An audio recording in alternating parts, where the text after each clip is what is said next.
She pressed her youngest daughter against her chest and refused to cry. 5 children. 5 reasons no man would ever want her. Margaret Sinclair stood on that auction platform in the bitter Montana cold, feeling the weight of every pitying glance, every cruel whisper, every shake of the head. But she would not break. Not here. Not in front of them. Then a voice cut through the laughter, rough, quiet, and absolutely certain. "I'll take her. All of them." Stay with me until the end of this story, and comment which city you're watching from, so I can see how far this tale has traveled. The auction had been going on for 3 hours, and Margaret Sinclair was the last one left. She'd watched 6 other women find matches. The young blonde with the pretty smile had gone to a banker for $300. The German widow with strong hands had fetched $250 from the blacksmith. Even the woman with 2 children had found a taker, some old farmer who needed help with his failing eyesight. But Margaret had 5 children.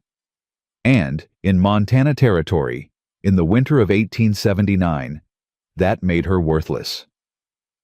"Mama," Sarah Jane whispered, her 12-year-old voice tight with fear. "They're all staring at us." "Let them stare." Margaret kept her spine straight, her chin high. "We've done nothing to be ashamed of."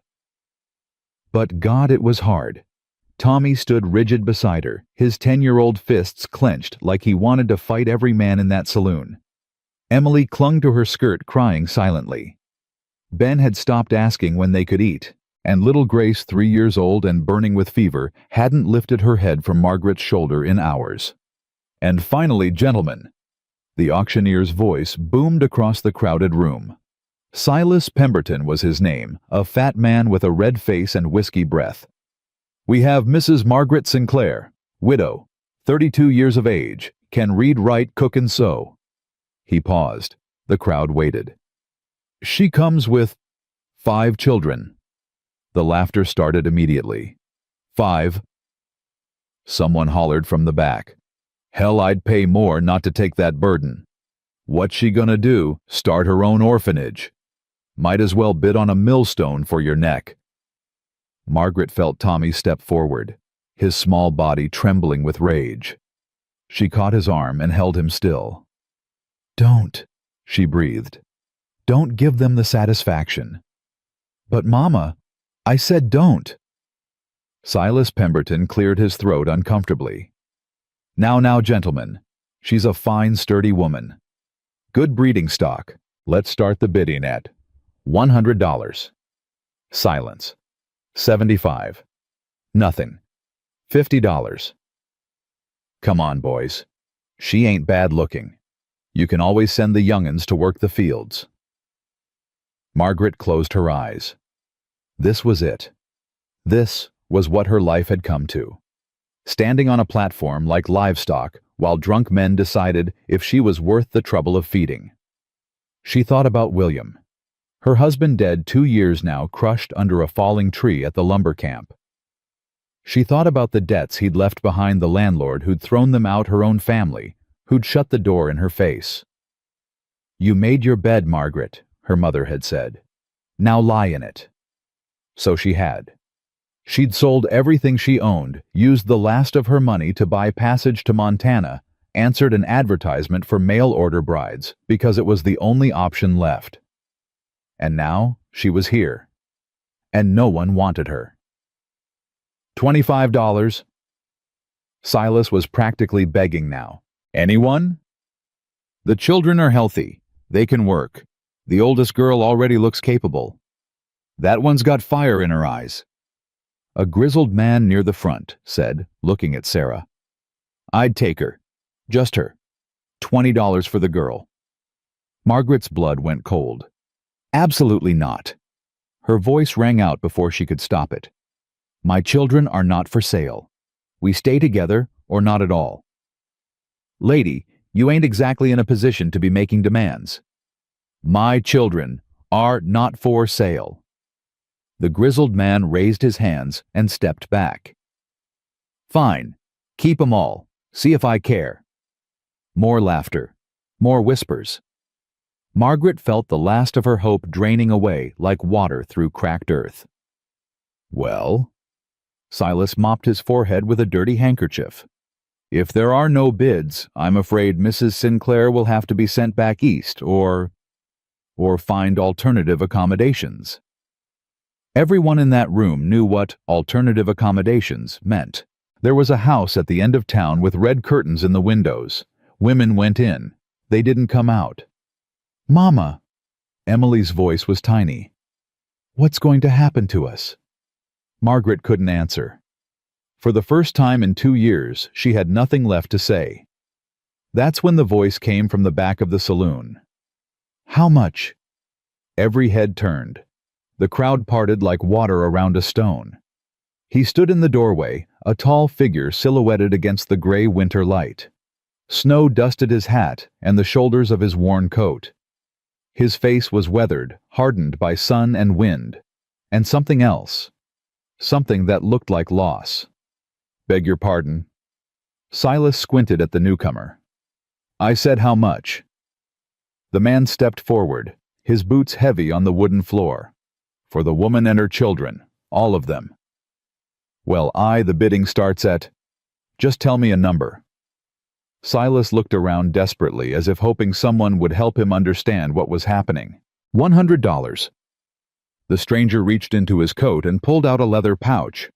He counted out bills and coins with methodical precision, then walked to the front of the room and placed them on the auctioneer's table. $112, he said. That's everything I have. Will it do? Margaret stared at him. Up close, she could see his eyes gray as winter sky, tired but not cruel. His hands were rough with calluses. A working man, a poor man, judging by his patched clothes and the desperate way he'd counted that money. Sir? Silas leaned forward. Do you understand what you're buying? 5 children. 5 mouths to feed through winter. That's, I can count. But surely you don't... Is the money enough or not? Silas looked at the pile of bills and coins. He looked at Margaret. He looked at the silent crowd, all of them wondering what kind of fool would spend his last dollar on a woman with 5 children. It's enough. He picked up his pen. Name? Hollister. Jeremiah Hollister. And you understand this is a binding marriage contract. She'll be your legal wife and the children will be my legal children. Yes, I understand. Margaret found her voice. Wait. Jeremiah Hollister looked up at her for the first time. Their eyes met, and something passed between them. Recognition, maybe of 2 people who'd been broken and were still standing anyway. You don't know me, she said. You don't know anything about us. Why would you... Ma'am. His voice was quiet. Do you want to go to that house with the red curtains?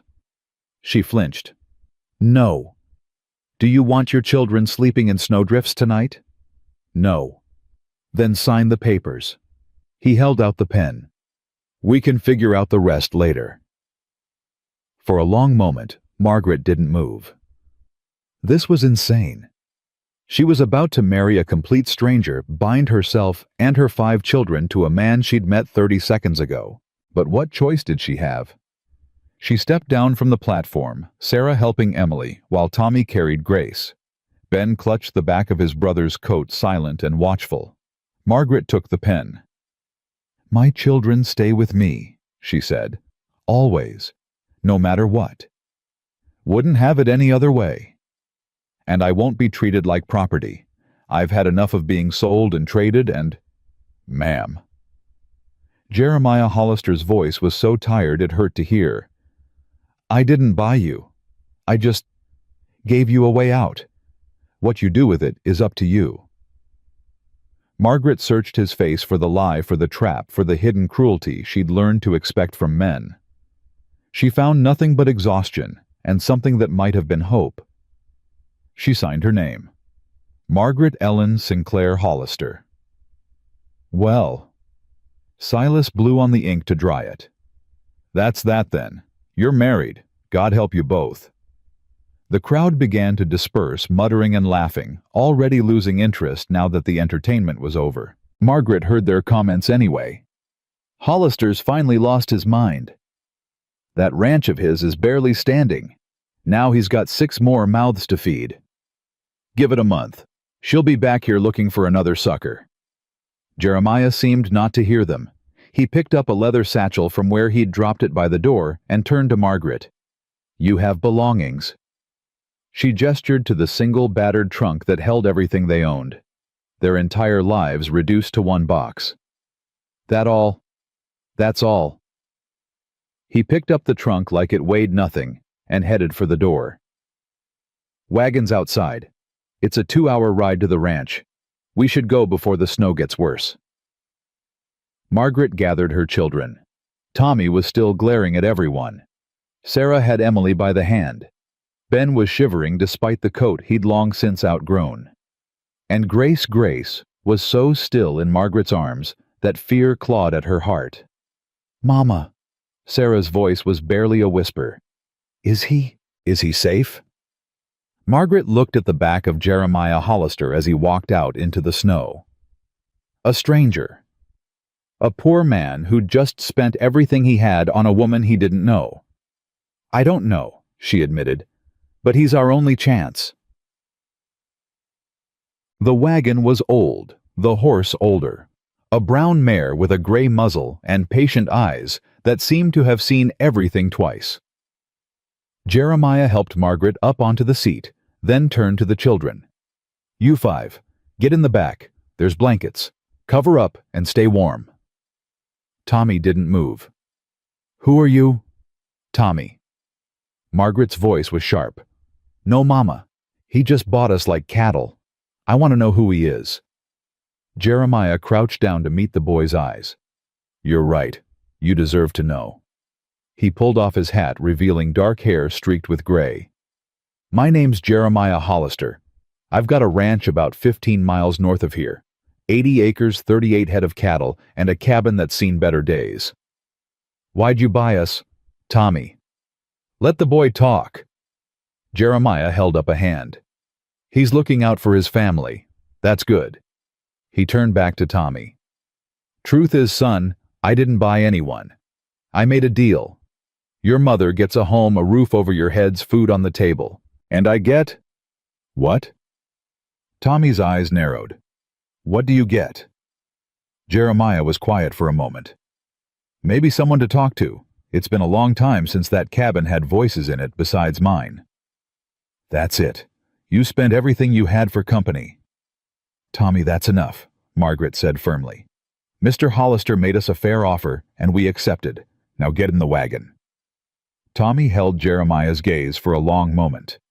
Then something in his expression shifted. Not trust, not yet, but maybe the beginning of respect. Yes, ma'am. He climbed into the wagon bed, helping his sisters up behind him. Sarah settled Emily and Ben under the blankets, while Margaret positioned Grace on her lap, still wrapped in her own shawl. Jeremiah climbed up beside her and took the reins. Ready. Does it matter if we're not? A ghost of a smile crossed his weathered face. No, I suppose it doesn't. He clicked his tongue, and the old mare started forward into the snow. They rode in silence for the first mile. The town fell away behind them, swallowed by white, and soon there was nothing but open country stretching in every direction. Margaret kept stealing glances at the man beside her. His profile was stern, his jaw tight, his eyes fixed on the road ahead. He handled the reins with the ease of long practice, adjusting for every drift and rut without seeming to think about it. You're staring, he said without looking at her. I'm trying to figure you out. Not much to figure. I'm a rancher. I work my land. I keep to myself. But you just married a stranger with 5 children. Yes. That doesn't seem like keeping to yourself. Jeremiah was quiet for a long moment. I had a wife once, Ruth. She died 4 years ago. Childbirth. Baby didn't make it either. Margaret felt her breath catch. I'm sorry. After that I stopped caring about much. Ranch went downhill. I went with it. Figured I'd just keep going until I couldn't anymore. So why today? Why us?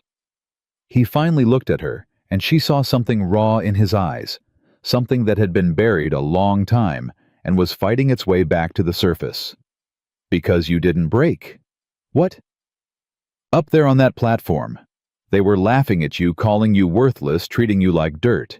And you just stood there, back straight, chin up, not crying, not begging. He turned back to the road. I know what that takes. I know how much strength it costs to keep standing when everything's falling apart. Margaret felt tears prick at her eyes. She blinked them back hard. I didn't have a choice, she said. My children were watching. There's always a choice. You could have collapsed, could have begged, could have given up. Jeremiah shrugged. You didn't. That means something. From the back of the wagon, Emily's small voice piped up. Mama, I'm cold. Margaret turned to check on her children. Tommy had positioned himself at the back of the wagon, watching the road behind them like a sentinel. Sarah had the younger ones huddled together under the blankets, her arms around them protectively. We're almost there, sweetheart, Margaret called back. She had no idea if that was true. Another hour, Jeremiah said quietly. There's a trading post ahead where we can stop, let the horse rest. Get the young ones something hot to drink.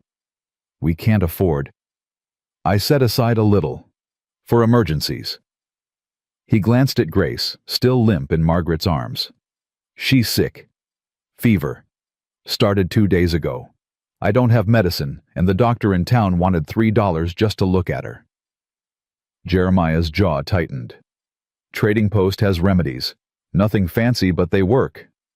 Mr. Hollister? Jeremiah. Or just Jem. Everybody calls me Jem. Jem, then.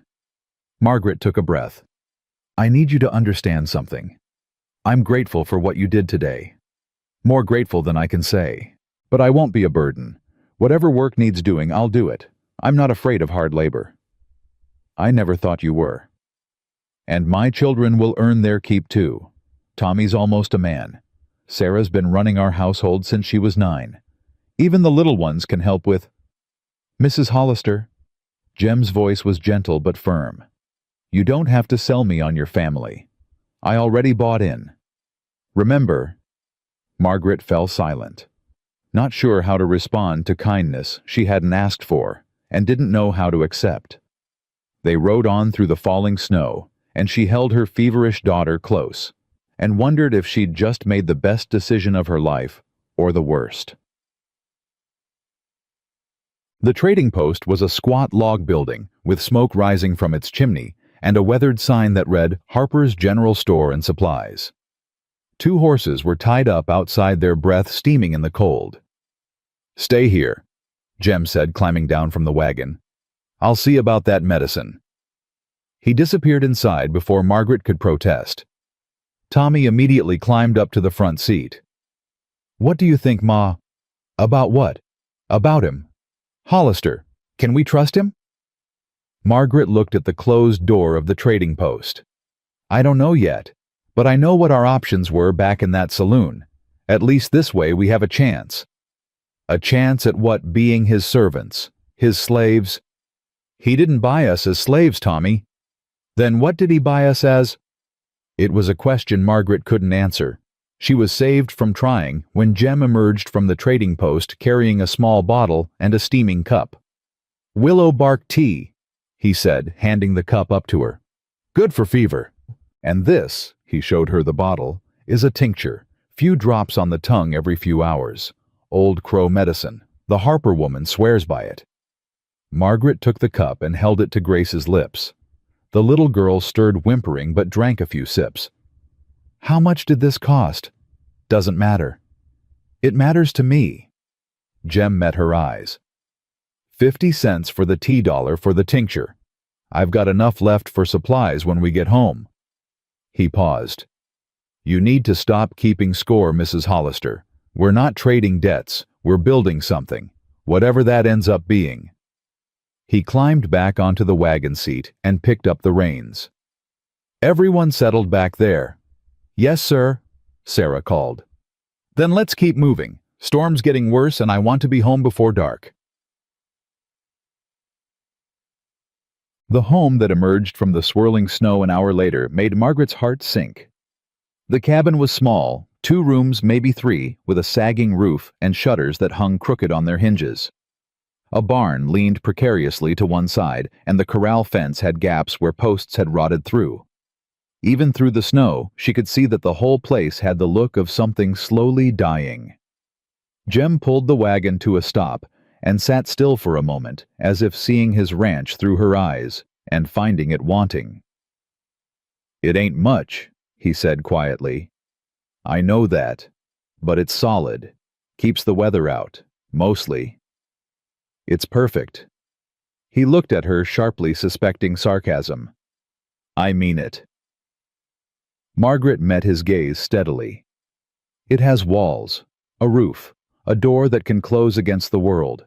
That's more than we had this morning." Something flickered across his face, surprise maybe, or the beginning of hope. "Let's get you all inside." The next few minutes were a blur of activity. Jem carried the trunk while Margaret carried Grace. Tommy helped his sisters down from the wagon, and they all trudged through the snow to the cabin door. Inside it was cold, but not freezing. The remnants of a fire smoldered in the stone hearth, and Jem immediately set about building it back up. The main room was sparse: a rough table with 2 chairs, a shelf of supplies, a cookstove against one wall. The bedroom door stood open, revealing a simple bed with a patchwork quilt. "Bedroom's yours," Jem said without looking up from the fire. "You and the young ones. I'll sleep out here. This is your home. You shouldn't have to—" "It's my home," he agreed, "and I'm choosing to give you the bed. That's how it's going to be." Tommy was walking around the room examining everything with critical eyes. "Where are we all supposed to sleep? That bed's not big enough for 6 people. "There's a loft." Jem pointed to a ladder against the back wall. "Room up there for a couple of you, and I've got extra blankets. We'll make it work." "We'll make it work," Tommy repeated skeptically. "Just like that. Just like that. Unless you've got a better idea." The boy fell silent, unable to argue with logic. Sarah had found the cook stove and was examining it with professional interest. "Is there food? The little ones haven't eaten since yesterday." Jem's expression tightened with something that might have been shame. "Not much. Some beans, salt pork, a bit of flour. I wasn't expecting." "You weren't expecting 6 extra mouths." Margaret set Grace down on the bed and tucked blankets around her. "It's all right. We're used to making do. Tomorrow I'll ride into town, get proper supplies." "With what money?" The words came out sharper than Margaret intended. She took a breath. "I'm sorry. I didn't mean—" "No, you're right." Jem stood brushing off his hands. "I spent everything I had at that auction. We've got enough to get through a few days, but after that," he shrugged. "I was planning to sell some cattle before winter. That plan hasn't changed. Just got more urgent." Margaret looked around the cabin at the bare walls, the empty shelves, the man who'd given away everything he had for a woman he didn't know. "I want to see the books," she said. Jem blinked. "What?" "Your accounts, ledgers, whatever records you keep. I want to see them." "Why?" "Because I managed my husband's finances for 8 years. Because I kept a household of 7 running on less money than most people spend on tobacco. Because if we're going to survive this winter, I need to know exactly what we're working with." For a long moment, Jem just stared at her. Then slowly a smile spread across his weathered face, the first real smile she'd seen from him. "Books are in the chest by the stove," he said. "Such as they are. I'll warn you, I'm not much for record-keeping." "Then it's a good thing I am."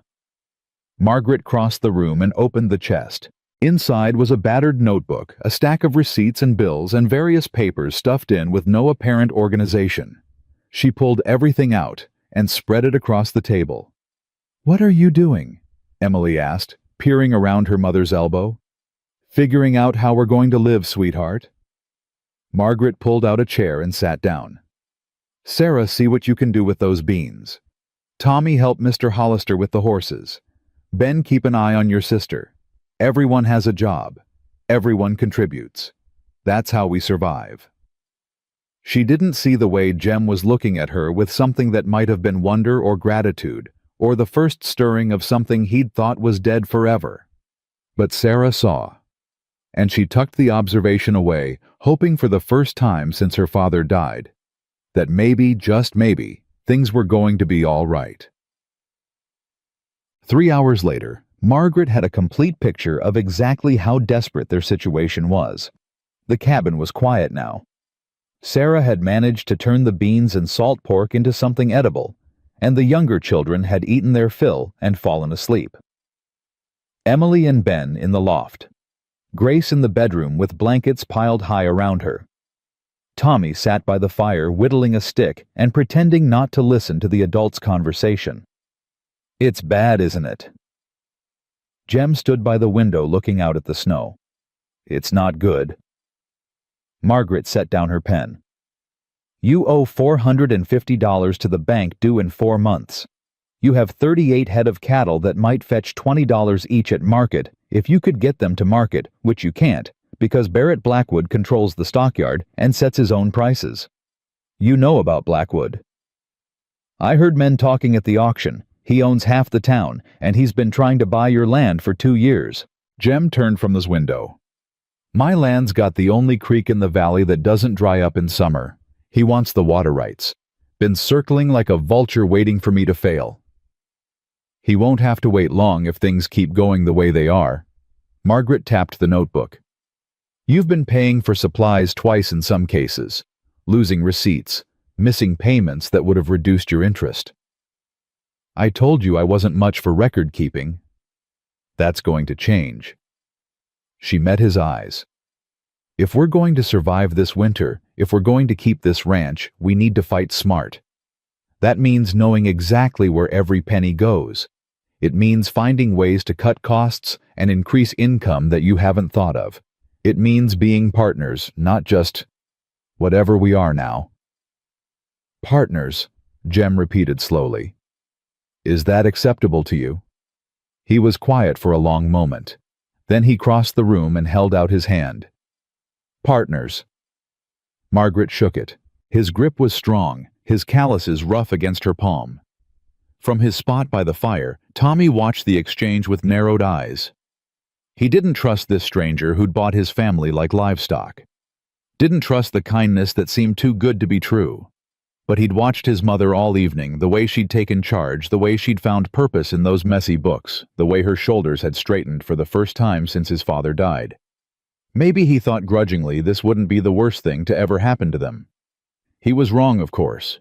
Things were about to get much, much harder. But he didn't know that yet. None of them did. The first week passed in a blur of survival. Margaret learned the rhythm of the ranch quickly, the way the wind howled through cracks in the walls at night, the sound of cattle lowing in the distance, the creak of floorboards under Jem's boots as he rose before dawn each morning.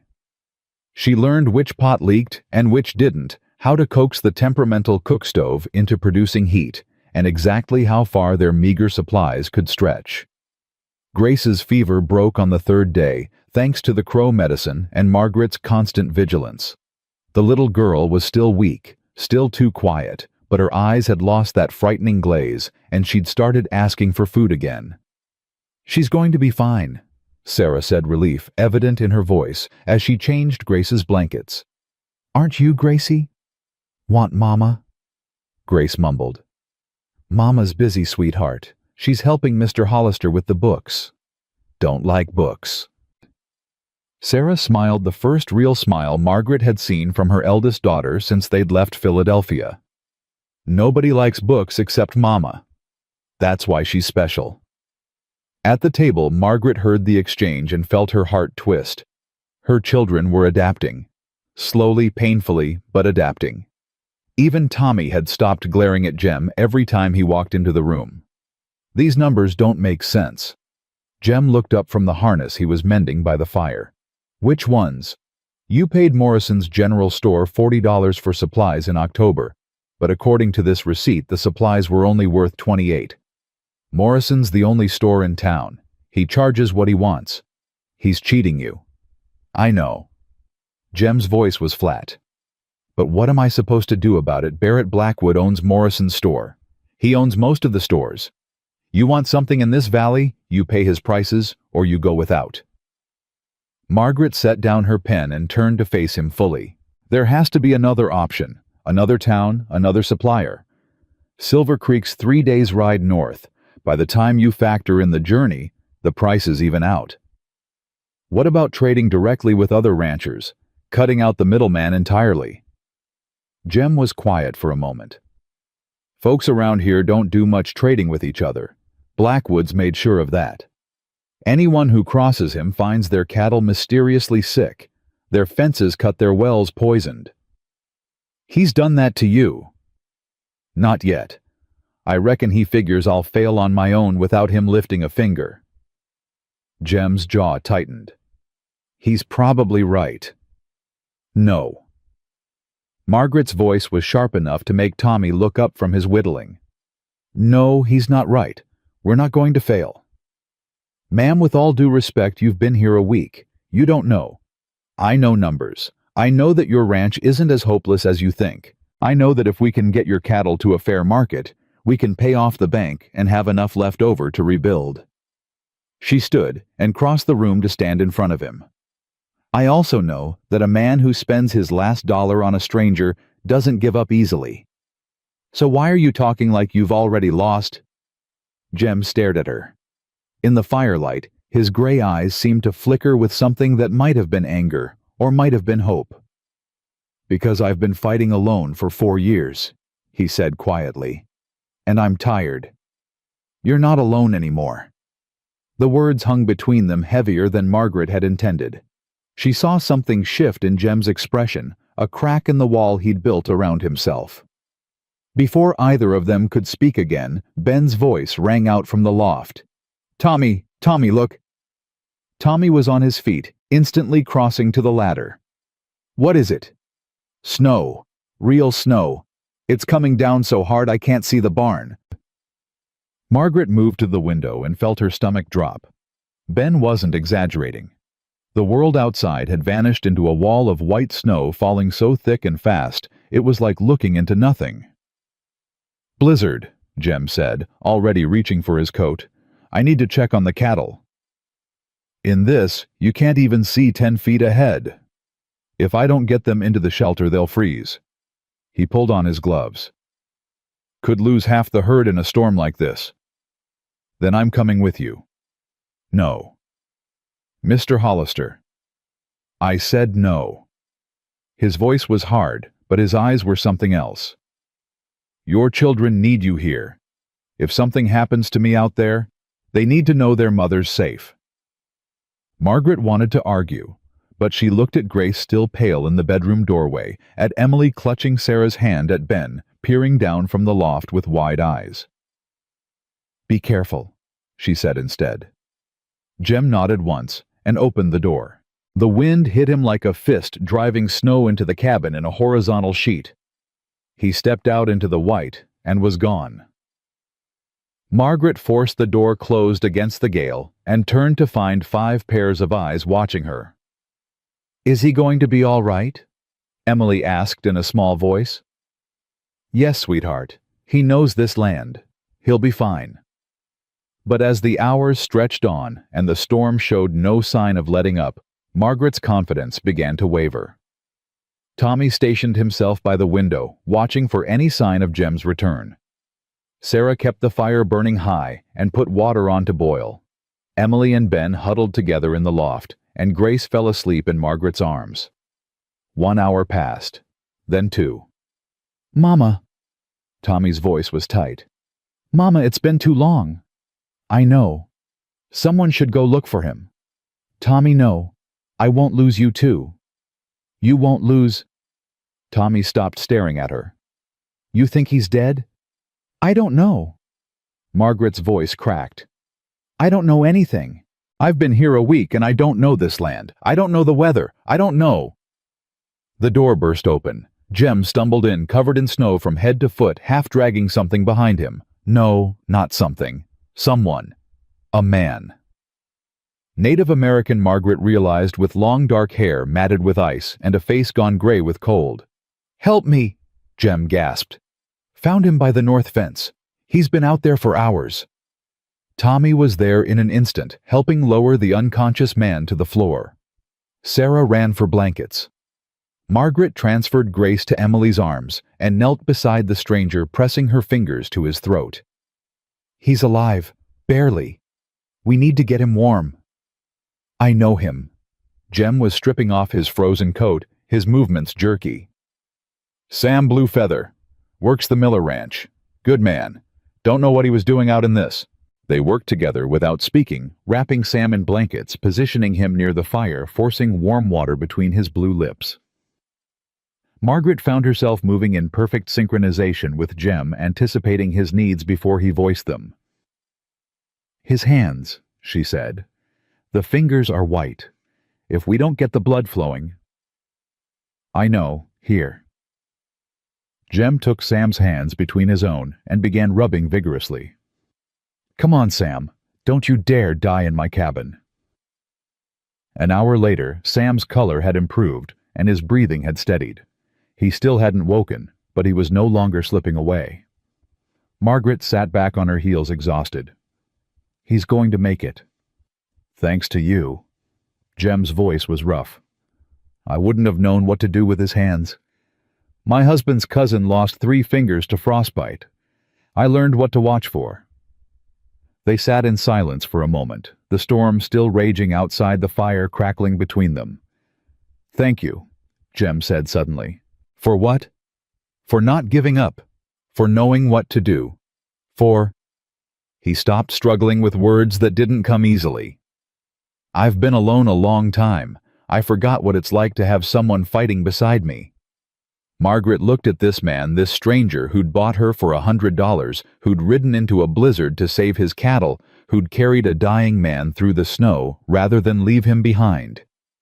"You're not alone anymore," she said again. "I meant it before. I mean it now." Something passed between them in that moment. Not love. It was too soon for love. But understanding, maybe. Recognition. The beginning of trust. Tommy saw it from his spot by the window. He saw the way his mother's shoulders relaxed, the way Jem's hard edges seemed to soften. And for the first time, he wondered if maybe this arrangement wasn't as terrible as he'd feared. Sam Bluefeather woke the next morning. He opened his eyes slowly, confusion clouding his weathered features as he took in the unfamiliar cabin, the fire, the faces watching him. "Where?" "You're safe." Jem crouched beside him. "You're in my cabin. I found you in the storm last night." Sam's eyes focused on Jem and recognition flickered. "Hollister. The hermit rancher." "That's me." "You saved my life." "Don't read too much into it. I just didn't want a body on my property." Sam's cracked lips curved into a ghost of a smile. "Liar." He tried to sit up and winced. "My hands—" "You've got frostbite, but you'll keep your fingers thanks to her." Jem nodded toward Margaret. Sam turned his head and took in Margaret and the children for the first time. His eyebrows rose. "You have a family now." "It's complicated." "Isn't it always?" Sam looked at Margaret with dark, assessing eyes. "Thank you. For my hands." "You're welcome. Try to rest. You need to let your body heal." "Can't rest. I was on my way to warn the Valley ranches." "Warn them about what?" Sam's expression hardened. "Blackwood's making his move. He's been buying up debts all winter. Come spring, he's going to call them all due at once. Foreclose on everyone who can't pay." Jem went still. Everyone. Everyone. Miller's ranch, the Santos place, the Thompson homestead, and yours, Hollister. He's been especially interested in yours. Margaret felt the blood drain from her face. "He can't do that. The bank—" "Blackwood owns the bank, has for 3 months. He made some deal with Worthington, and now he holds every mortgage in the valley." The cabin fell silent, except for the crackle of the fire and the distant howl of the still raging storm. 4 months? Jem said quietly. I have 4 months to pay off my loan. You have until whenever Blackwood decides to call it in. Could be 4 months. Could be 4 weeks. Sam struggled to sit up again, and this time Margaret helped him. I was trying to reach the other ranchers, let them know what's coming. See if we could organize something, fight back somehow. Fight back against Blackwood with what? I don't know, but doing nothing means losing everything. Jem stood and walked to the window. The storm had finally begun to ease, the snow falling less frantically now. But the world outside was buried, drifts piled higher than a man's head, the barn barely visible as a dark shape against the white. How many ranchers are we talking about? Margaret asked. Sam looked at her curiously. 7 families besides Hollister. Maybe 40 people total. And how much do they owe collectively? I don't have exact numbers. Then get them. When you're well enough to travel, go to each ranch and find out exactly what everyone owes. Every dollar, every deadline, every term of every loan. Jem turned from the window. What are you thinking? Margaret's mind was already racing possibilities and calculations spinning together like threads on a loom. I'm thinking that Blackwood is counting on everyone being too scared and too isolated to work together. I'm thinking that 8 ranches are stronger than 1. I'm thinking that if we pool our resources, share our knowledge, coordinate our sales, we might have a chance. Jem finished slowly. More than a chance. We might actually win. Sam was staring at her with something like wonder. Who are you? Margaret Hollister, and I'm very good with numbers. The storm blew itself out by nightfall, leaving the valley buried under 4 feet of snow. It took 3 days to dig out enough to reach the barn, and another 2 before anyone could travel. But those 5 days changed everything. Sam Bluefeather stayed with them while he recovered, and his presence shifted the dynamics of the household in unexpected ways. He told stories by the fire at night, tales of his people of the land before the white settlers came, of spirits that lived in the mountains and watched over those who respected them. The children were fascinated.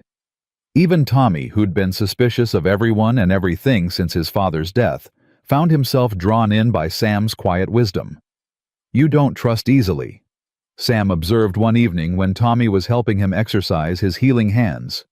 That's smart. The world will hurt you if you let it. My father trusted people. He's dead. And you think if he'd trusted less, he'd still be alive? Tommy's jaw tightened. I think he trusted the logging company to care about safety. They didn't. Tree came down wrong. Crushed him. I'm sorry for your loss. Everyone's sorry. Doesn't bring him back. Sam was quiet for a moment. Your mother trusts Hollister. My mother was desperate. She didn't have a choice. There's always a choice. She chose to hope. That's different from desperation. Is it? Hope sees possibility. Desperation sees only survival. Sam flexed his fingers carefully. Your mother sees possibility here. I think she might be right. Tommy looked across the cabin to where his mother sat at the table with Jem, their heads bent together over the ledgers she'd reorganized, voices low as they discussed numbers and plans. He's not my father, Tommy said stubbornly.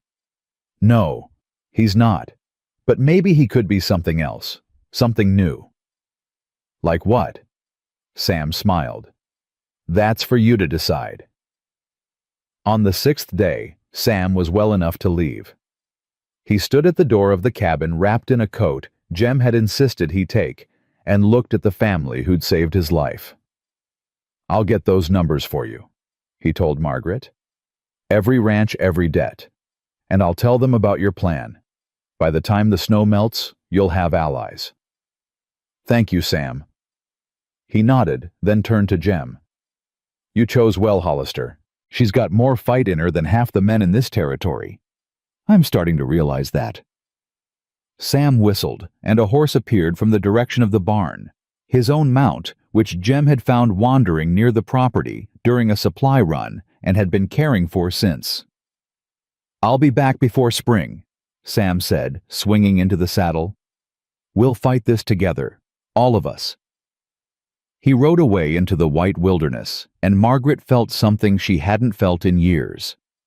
Hope. The weeks that followed were the hardest of Margaret's life, but also somehow the best. There was so much work to do, mending fences, caring for cattle, chopping firewood, cooking meals, keeping 5 children fed and warm and healthy in the brutal Montana winter. Some days she collapsed into bed so exhausted she was asleep before her head hit the pillow. But she wasn't alone. And that made all the difference. Jem taught Tommy how to care for the cattle, how to check for signs of illness, how to break ice on the water trough so the animals could drink. The boy resisted at first, but something about the physical work appealed to him, and gradually his hostility began to thaw. "You're good with them," Jem said one afternoon, watching Tommy calm a nervous heifer with patient hands. "Pa used to take me to the stockyard in Philadelphia before—" Tommy stopped, his expression closing off. "Before he died." "Yeah." Jem was quiet for a moment. "Your father sounds like a good man." "He was the best man I ever knew." "I'm not trying to replace him." Tommy's head snapped up. "What?" "I see how you look at me sometimes, like I'm trying to take something from you. I'm not." Jem leaned against the fence, his eyes on the cattle. "My own father died when I was about your age. Fever took him and my mother both in the same winter. I know what it's like to feel like no one can fill that hole." "So why did you marry my mother?" "Honestly, I'm still figuring that out." Jem turned to look at the boy directly. "But I know this much, she's the strongest woman I've ever met. And you kids, you're tough. You've been through hell and you're still standing. That's not nothing." Tommy didn't respond right away. When he did, his voice was gruff. "She's not usually like this. Back in Philadelphia, she was always tired, always worried. She smiled, but it never reached her eyes. And now," Tommy considered, "now she smiles for real sometimes. When she's figuring out your books, or when she's got a plan for something. She likes having plans. I've noticed. Just don't hurt her. Don't make her regret trusting you." Jem held the boy's gaze steadily. "I won't." It wasn't trust, not yet, but it was a start. Inside the cabin, Margaret was having her own battles. Grace had recovered from her fever, but she remained clingy and frightened, refusing to let Margaret out of her sight. Emily cried herself to sleep most nights, mourning for the father she barely remembered. Ben had nightmares that woke the whole household. "Mama." Sarah found her one evening slumped at the table after everyone else had gone to bed. "Are you all right?" "I'm fine, sweetheart. Just tired." "You're always tired now." Sarah sat down across from her mother. "Are we going to be okay here?" "Of course we are." "Mama, I'm 12. I'm not a baby. I can tell when you're lying." Margaret looked at her eldest daughter, this serious, capable girl who'd grown up too fast, who'd been carrying the weight of the family alongside her mother for years. "I don't know if we're going to be okay," she admitted. "There's a man named Blackwood who wants to take this ranch. We owe money to the bank that we might not be able to pay. The winter's harsh, and we don't have enough supplies, and—" She stopped, surprised to find tears on her cheeks. "I'm scared, Sarah. I'm terrified. But I have to keep going because all of you are counting on me." Sarah reached across the table and took her mother's hand. "You don't have to pretend with me. You never did. I'm your mother. I'm supposed to protect you, not burden you with—" "You protect us by being honest, by letting us help." Sarah squeezed her hand. "Mr. Hollister isn't so bad, you know. He's trying. And I think he cares about you. Really cares." Margaret wiped her eyes. "It's only been a few weeks. Sometimes you don't need long to know something's real." The wisdom in her daughter's voice made Margaret's heart ache. When had Sarah become so grown up? When had the little girl who used to bring her wildflowers turned into this young woman who understood things that even Margaret was afraid to see? "When did you get so smart?" she asked. Sarah smiled. "I learned from watching you." Christmas came quietly. There was no money for presents, no feast to be had. But Jem cut down a small pine tree, and the children decorated it with scraps of ribbon and paper stars that Margaret taught them to fold. Sarah made a dinner of beans and salt pork that somehow tasted better than any holiday meal Margaret could remember. "This is nice," Emily said, her small face lit by candlelight. "It feels like a real family." No one knew quite how to respond to that, but Margaret saw Jem's expression soften, saw something vulnerable flash in his gray eyes before he looked away. "I have something," he said gruffly. He disappeared into the bedroom and emerged with a cloth-wrapped bundle. "It's not much, but I made them. Before I knew I'd have anyone to give them to." He unwrapped the bundle to reveal 5 small wooden figures, a horse, a cow, a bird, a cat, and a dog. Each one was carved with careful detail, polished smooth by patient hands. "They're beautiful," Sarah breathed. "Take your pick, one for each of you." Grace reached for the cat immediately. Ben grabbed the horse.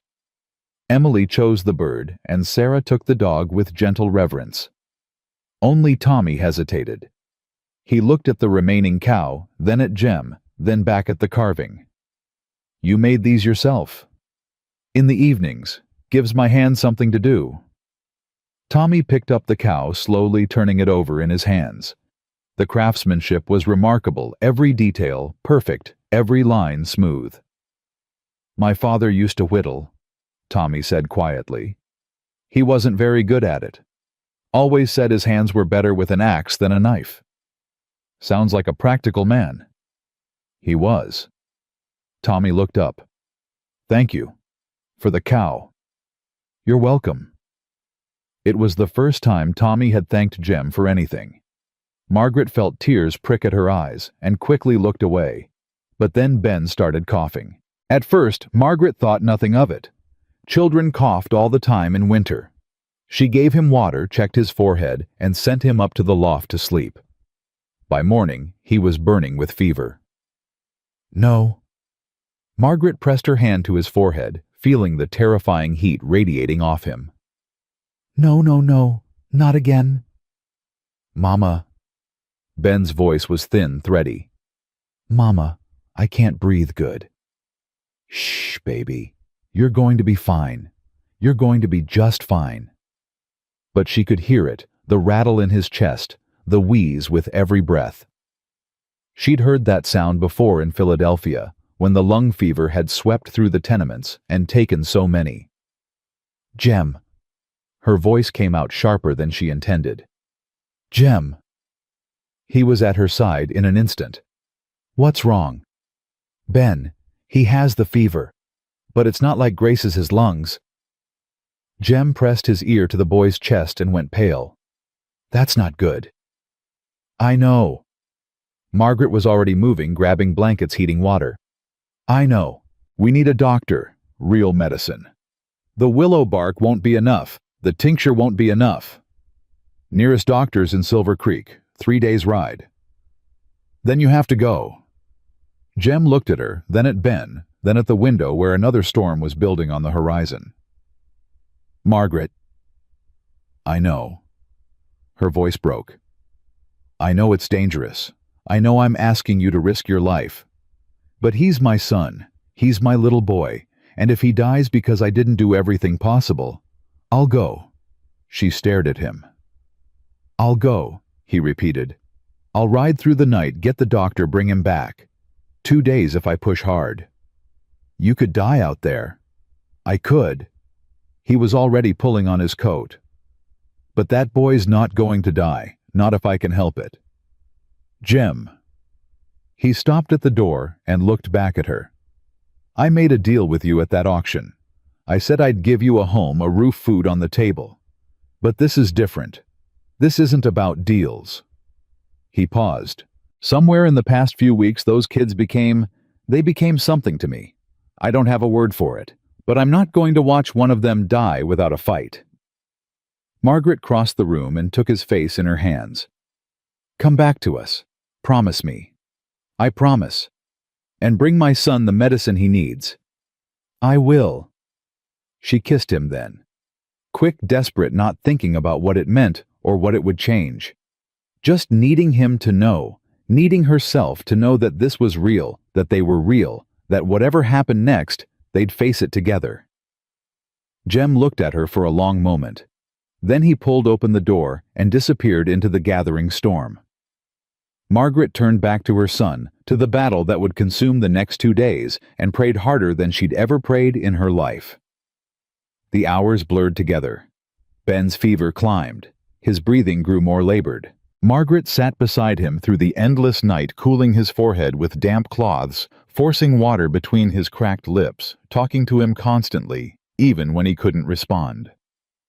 "Remember when we lived in the house on Maple Street?" she whispered. "Remember the garden out back? You used to catch frogs in the pond. You'd bring them inside and put them in my sewing basket. I'd scream and you'd laugh so hard you couldn't stand up." Ben's eyelids fluttered. "Frogs," he mumbled. "That's right, baby. Frogs. You loved those frogs. Miss the frogs. I know you do." Margaret's voice broke. "But you have to stay with me now. You have to fight. Can you do that? Can you fight for Mama?" "Tired, Mama."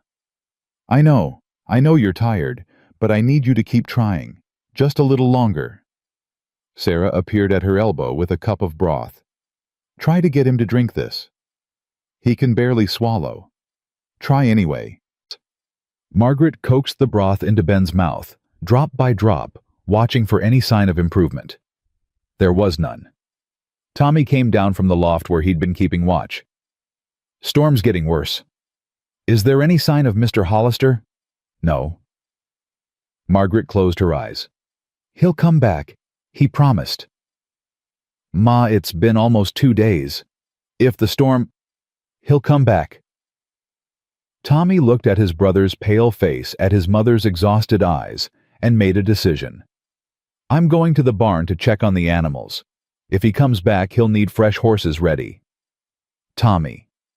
"I'm not a child anymore, Ma. Let me help." She wanted to argue, wanted to keep him safe inside, away from the brutal cold, away from any danger. But she saw the determination in his eyes, the same determination she saw in the mirror every morning. "Be careful." "I will." He went, and Margaret turned back to Ben, and the endless vigil continued. On the second night, Ben stopped breathing.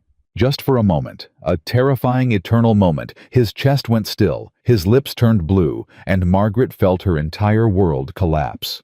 "No!" She shook him harder than she should have. "No, Ben, breathe. Breathe." She tilted his head back, cleared his airway, breathed into his mouth, the way she'd seen a doctor do once in Philadelphia. Once, twice, 3 times. Ben coughed, gasped, started breathing again. Margaret collapsed against the bed, sobbing with relief and terror, her whole body shaking. "Mama?" Grace's small voice came from the doorway. "Is Benny going to die?" "No." Margaret wiped her eyes and forced herself to stand. "No, sweetheart. Benny's going to be fine. We just have to keep fighting." But she didn't know how much longer they could fight. She didn't know how much longer Ben could hold on. And she didn't know if Jem was ever coming back. Dawn came pale and cold. The storm had finally broken, leaving the world buried in fresh snow and terrible silence. Margaret had dozed off, sitting up her head, resting on the edge of Ben's bed. She woke to the sound of hoofbeats. For a moment, she thought she was dreaming. Then she heard Tommy's voice shouting from outside. "Mama, he's back! Mr. Hollister's back!"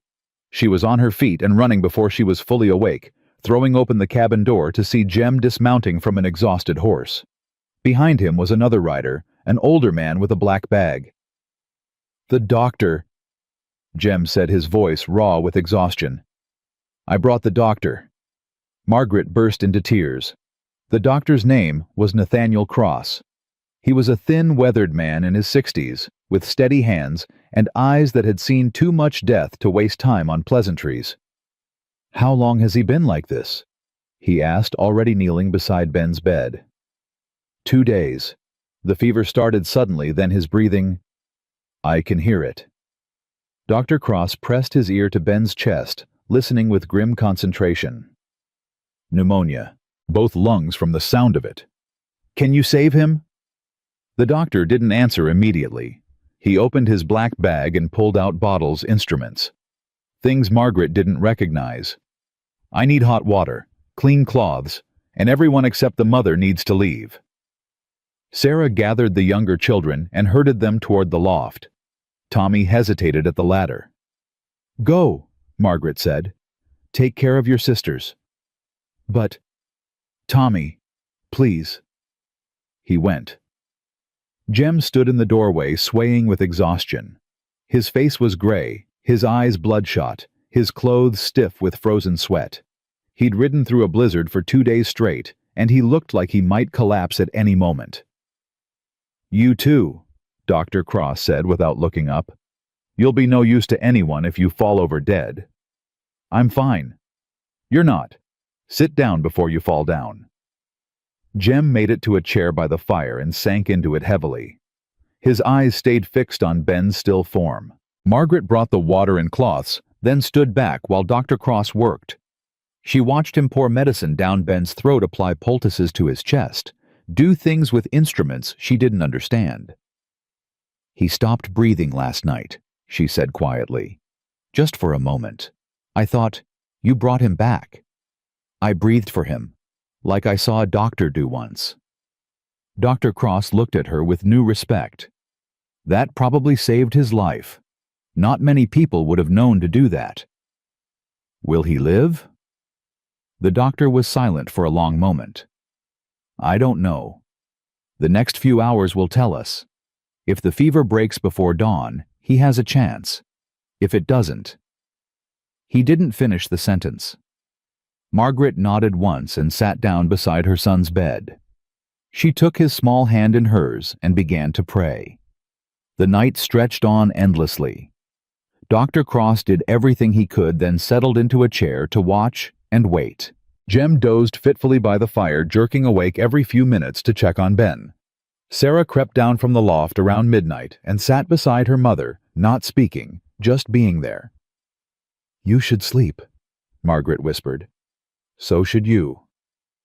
I can't. Neither can I. They sat together, mother and daughter, watching Ben's chest rise and fall with each labored breath. Around 3 a.m, Tommy appeared at the foot of the bed. How is he? The same. Tommy stood there awkwardly, his hands shoved in his pockets. I've been thinking. About what? About Pa. About how he died. Tommy's voice was rough. I was so angry for so long. Angry at the logging company. Angry at God. Angry at everyone. I thought if I stayed angry enough it would protect me from ever hurting that way again. Margaret reached out and took his hand. And now? Now I'm watching my little brother fight for his life, and I realize anger doesn't protect anything. It just makes you lonely. Tommy, let me finish. He took a shaky breath. Mr. Hollister Jem. He rode through a blizzard for 2 days to save Ben. He could have died out there. He almost did die out there from the look of him. Tommy glanced at the man dozing by the fire. Pa would have done the same thing. That's what good men do. They risk themselves for the people they care about. What are you saying? I'm saying maybe I've been wrong about him. Maybe... Tommy's voice cracked. Maybe it's okay to let him in. Maybe it doesn't mean I'm betraying Pa. Margaret pulled her son close and held him tight. Your father would be so proud of you. You know that, don't you? I miss him. I know, baby. I miss him too. They held each other in the darkness, and for the first time since William's death, Tommy let himself cry. Dawn came slowly, painting the cabin in shades of gray and gold. Margaret had fallen asleep, sitting up, her head resting on the edge of Ben's bed.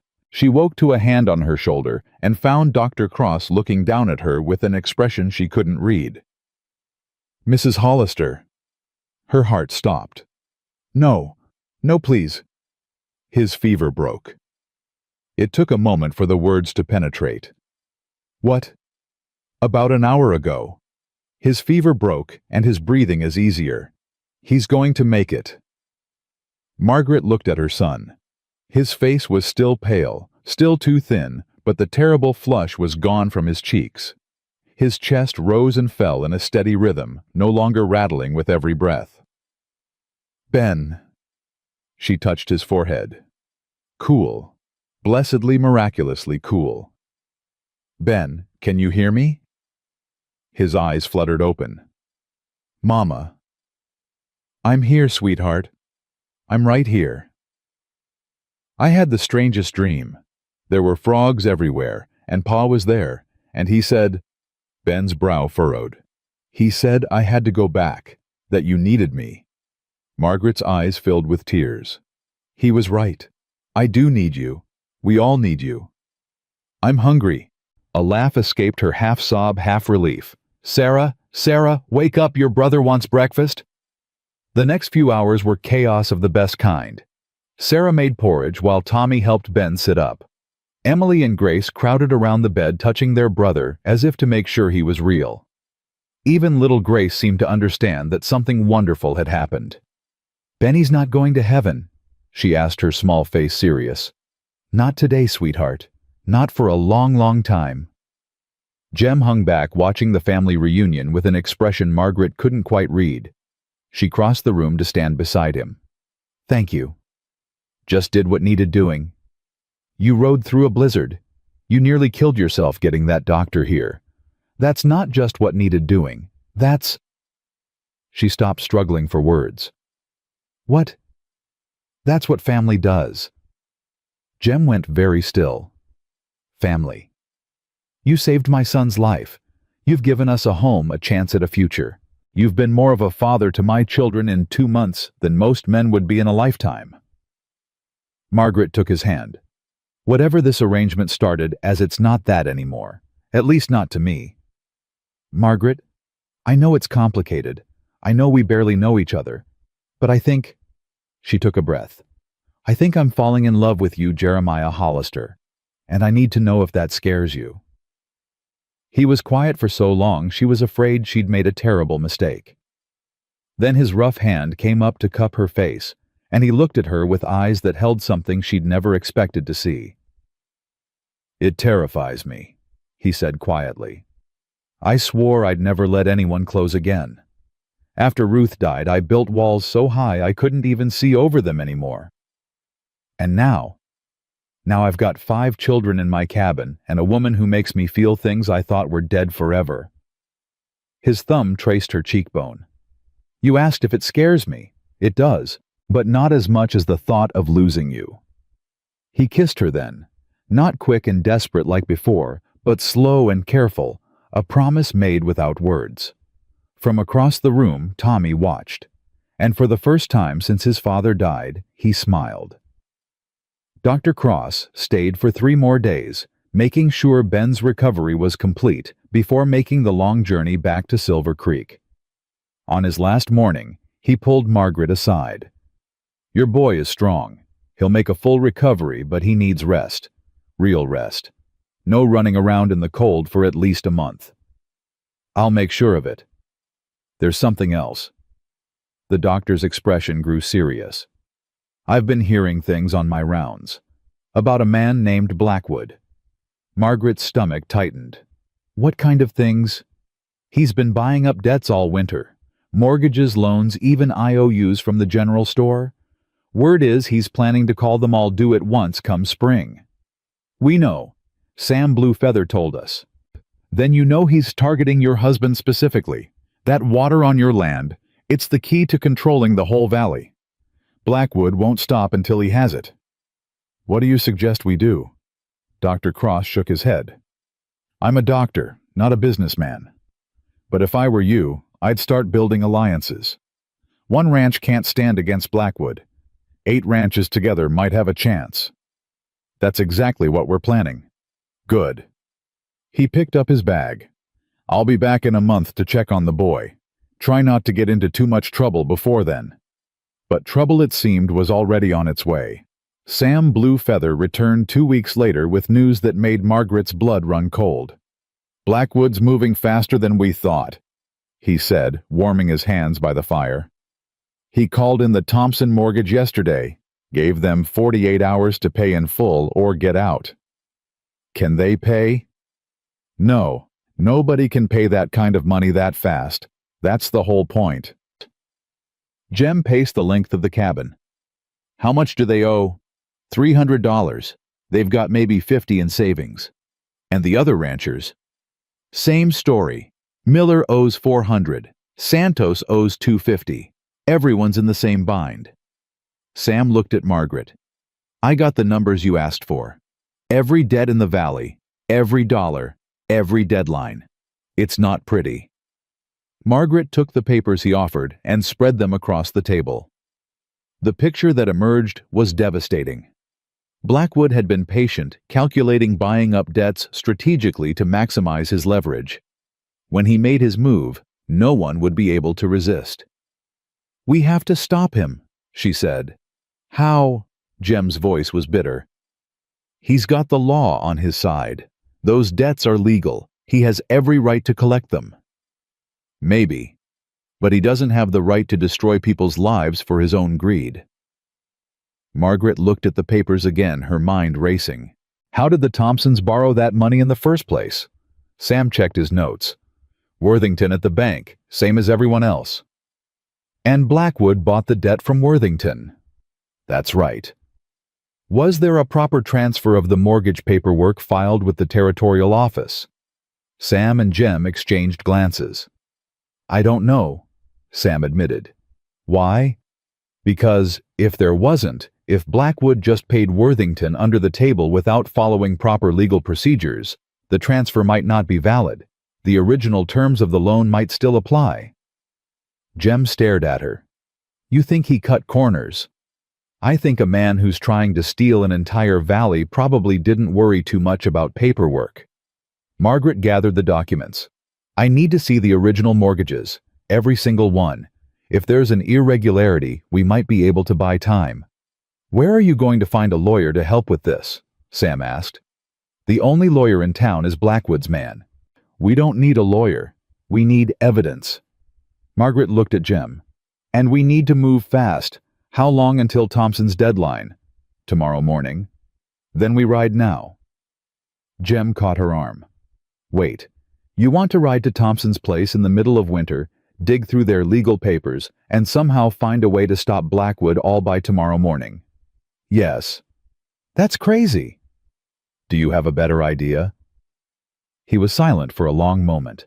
Then he grabbed his coat. "Sam, you stay here with the children. Margaret, let's go." The ride to Thompson's ranch took 2 hours through deep snow. By the time they arrived, Margaret's hands were numb and her legs ached from riding, but her mind was clear and focused. Henry Thompson was a tired man in his 50s with a wife and 3 grown sons. He met them at the door with a shotgun. "What do you want, Hollister?" "We're here to help." "Help!" Thompson laughed bitterly. "Nobody can help. Blackwood's got me by the throat, and there's not a damn thing anyone can do about it." "Maybe there is." Margaret stepped forward.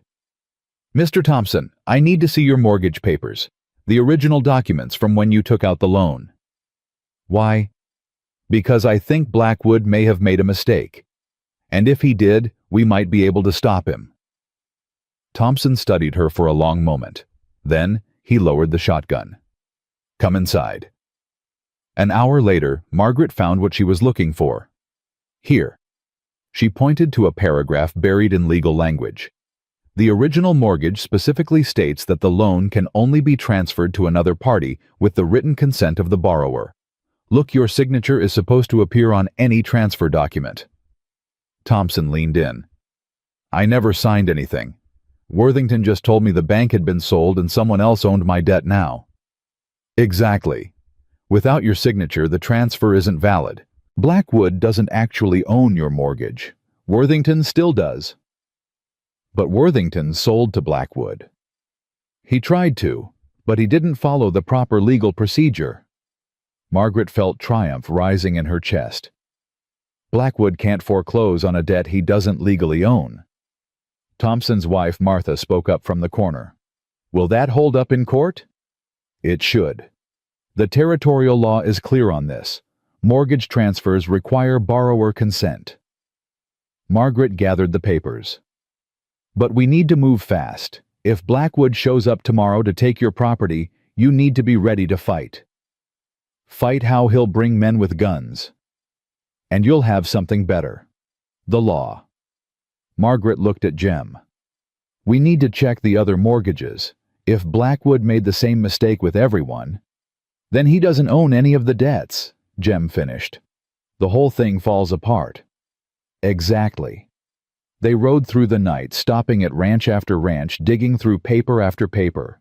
By dawn, they had checked 4 of the 7 threatened properties, and every single mortgage had the same clause.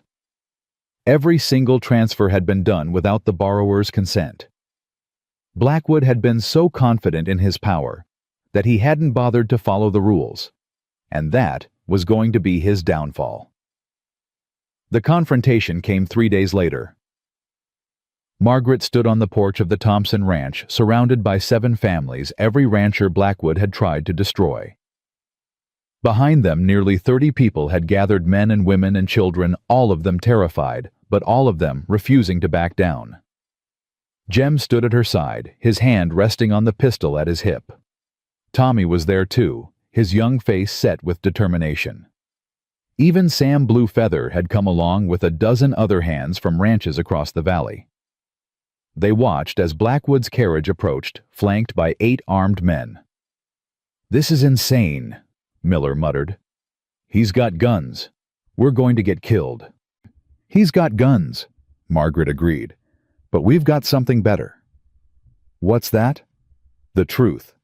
Blackwood stepped down from his carriage with the easy confidence of a man who'd never lost a fight.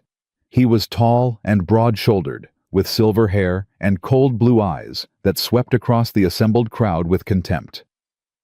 "Well, well," his voice carried across the snow. "I see the rabble has gathered. How touching." "Mr. Blackwood." Margaret stepped forward. "I'm Margaret Hollister." "I know who you are, the mail-order bride who thinks she's clever." Blackwood smiled, but there was no warmth in it. "You're wasting your time, Mrs. Hollister. These people owe me money, and I've come to collect." "Actually, they don't owe you anything." "Excuse me." Margaret pulled a sheaf of papers from inside her coat. "These are the original mortgage documents for every property you claim to own. Every single one contains a clause requiring borrower consent for any transfer of the debt. You never obtained that consent, which means the transfers are invalid, which means you don't own these mortgages and you have no legal right to foreclose on any of these properties." Blackwood's smile faltered. "That's absurd." "Is it? I've already sent copies of these documents to the territorial governor's office, along with a detailed explanation of your scheme." Margaret held up an envelope. "I also have sworn statements from every rancher here attesting that they never consented to any transfer. And I have a letter from a lawyer in Silver Creek confirming that under territorial law, these foreclosures cannot proceed." "You're bluffing." "Am I?" Margaret met his eyes without flinching. "There's an easy way to find out. Send your men to take these properties. See what happens when the territorial marshal shows up with a court order to stop you."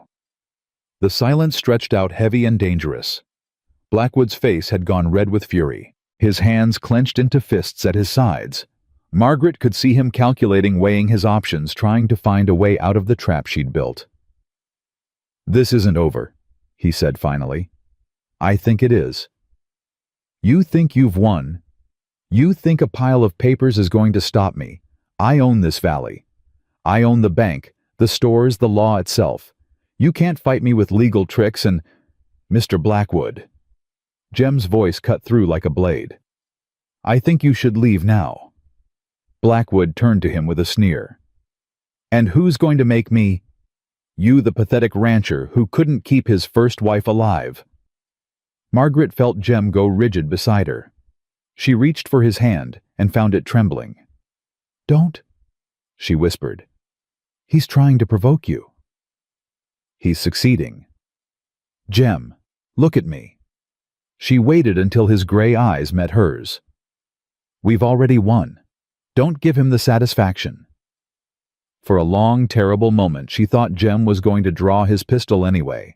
Then he let out a slow breath and his hand relaxed. "You heard my wife," he said quietly. "Leave. Now." Blackwood looked around at the assembled ranchers, at the faces set with determination, at the wall of humanity standing against him. For the first time, something like uncertainty flickered in his cold eyes. "This isn't over," he repeated. But his voice had lost its conviction. He climbed back into his carriage and signaled his men. They rode away without looking back, and the valley erupted in cheers. Margaret found herself swept up in a chaos of handshakes and hugs, of tearful thanks and incredulous laughter. Henry Thompson lifted her clean off the ground. Martha Thompson kissed her cheek. Children danced in the snow, and grown men wept with relief. Through it all she kept her eyes on Jem. He stood apart from the celebration, watching her with an expression that made her heart skip. She pushed through the crowd to reach him. "Hey. Hey yourself." He pulled her close. "You were incredible." "I was terrified. Didn't show." She laughed, remembering when he'd said the same thing to her about that auction platform so many weeks ago. "I learned from watching someone refuse to give up." "Margaret." "I know." She pressed her forehead to his. "I know. Me too." They stood there in the snow, surrounded by celebrating ranchers, and for the first time since William died, Margaret let herself believe that everything was going to be all right. She was wrong, of course. The real fight was just beginning. The celebration lasted until well past dark, with families sharing food and stories around bonfires that dotted the Thompson property like fallen stars. Children ran laughing through the snow, while their parents talked in low, hopeful voices about futures that had seemed impossible just hours before. But Margaret couldn't shake the feeling that something was wrong. She stood at the edge of the gathering, watching the road that led back toward town. Blackwood had left too easily. A man like that didn't just accept defeat and walk away. He regrouped. He planned. He struck when you least expected it. "You're thinking too hard." She turned to find Jem beside her 2 cups of coffee in his hands. He offered her one, and she took it gratefully. "Someone has to. Not tonight. Tonight we won. Let yourself feel it."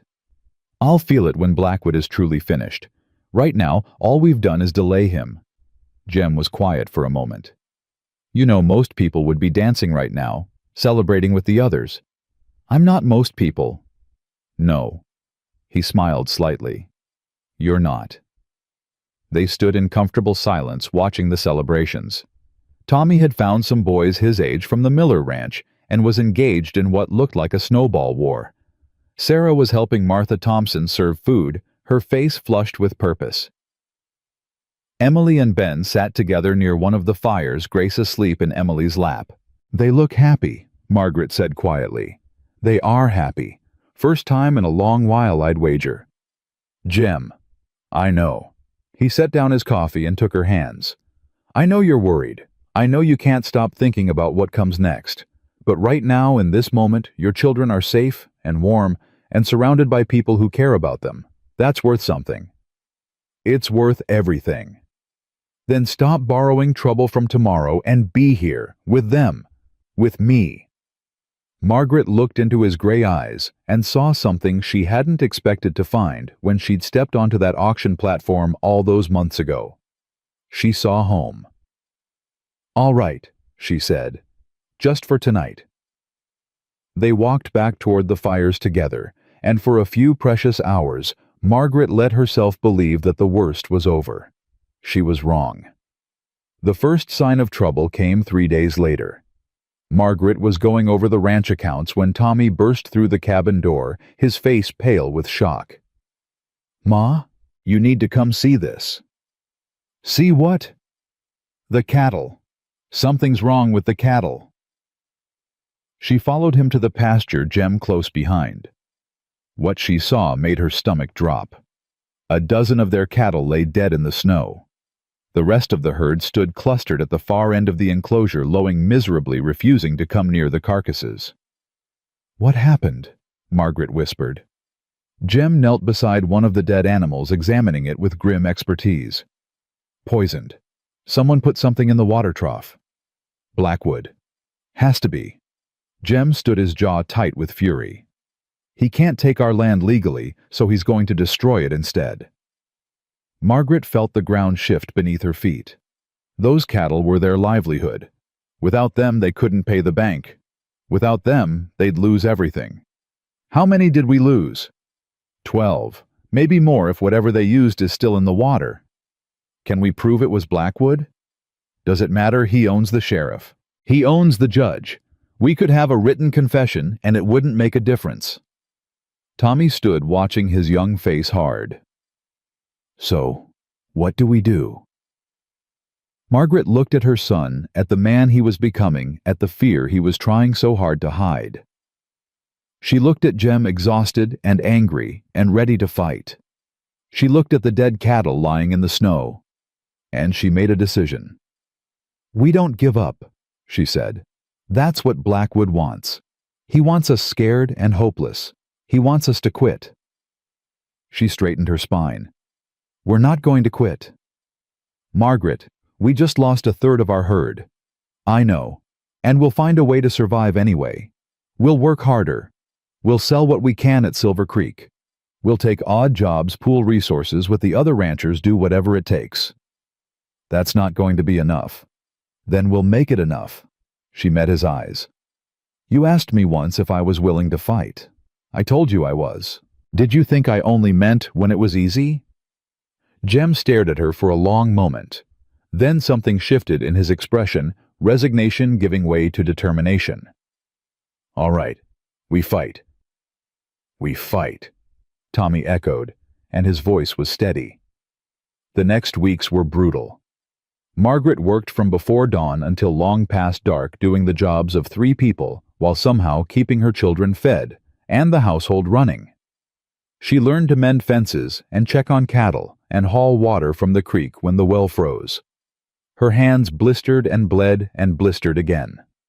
Her back ached constantly. She fell asleep at the table more nights than not, too exhausted to even make it to bed. But she didn't complain. Not once. Neither did Jem. He pushed himself even harder, taking on the most dangerous and demanding work himself, trying to spare Margaret and the children. He rode out in storms to check on the herd. He cut firewood until his shoulders screamed. He did the work of 10 men with nothing but grim determination and the occasional encouraging glance at his wife, because that's what she was now. His wife. Not in name only, not just on paper, but in truth. They'd started sharing the bedroom 2 weeks ago, and if the children noticed, they didn't comment. Some things didn't need to be said aloud. "You're going to kill yourself," Margaret told him one night as she bandaged a cut on his hand. "You can't keep working like this. Neither can you. I'm tougher than I look." "I know." He flexed his fingers experimentally. "I've never met anyone tougher. Flatterer. Truth-teller." He caught her hand before she could pull away. "Margaret, I need to tell you something." "What?" "I love you." The words hung in the air between them. They'd been dancing around them for weeks, expressing the feeling in 100 small ways without ever speaking it directly. "I love you too," she said quietly. "I should have told you sooner." "You're telling me now?" "I was scared." He laughed shortly. "Big, tough rancher scared of 3 little words." "There's nothing little about those words." Margaret cupped his face in her hands. "Jeremiah Hollister, I married you because I had no choice. I'm staying with you because I do. Whatever happens next, Whatever Blackwood throws at us, I'm not going anywhere. Promise? Promise. He kissed her, then gentle and fierce all at once, and Margaret felt something click into place inside her. Something that had been broken for so long, she'd forgotten it could be fixed. The attack came a week later. Margaret was alone in the cabin with Grace and Emily when she heard the horses. Too many horses coming too fast. She grabbed the rifle from above the door and pushed the girls toward the bedroom. Stay hidden. Don't come out no matter what you hear. Mama, go!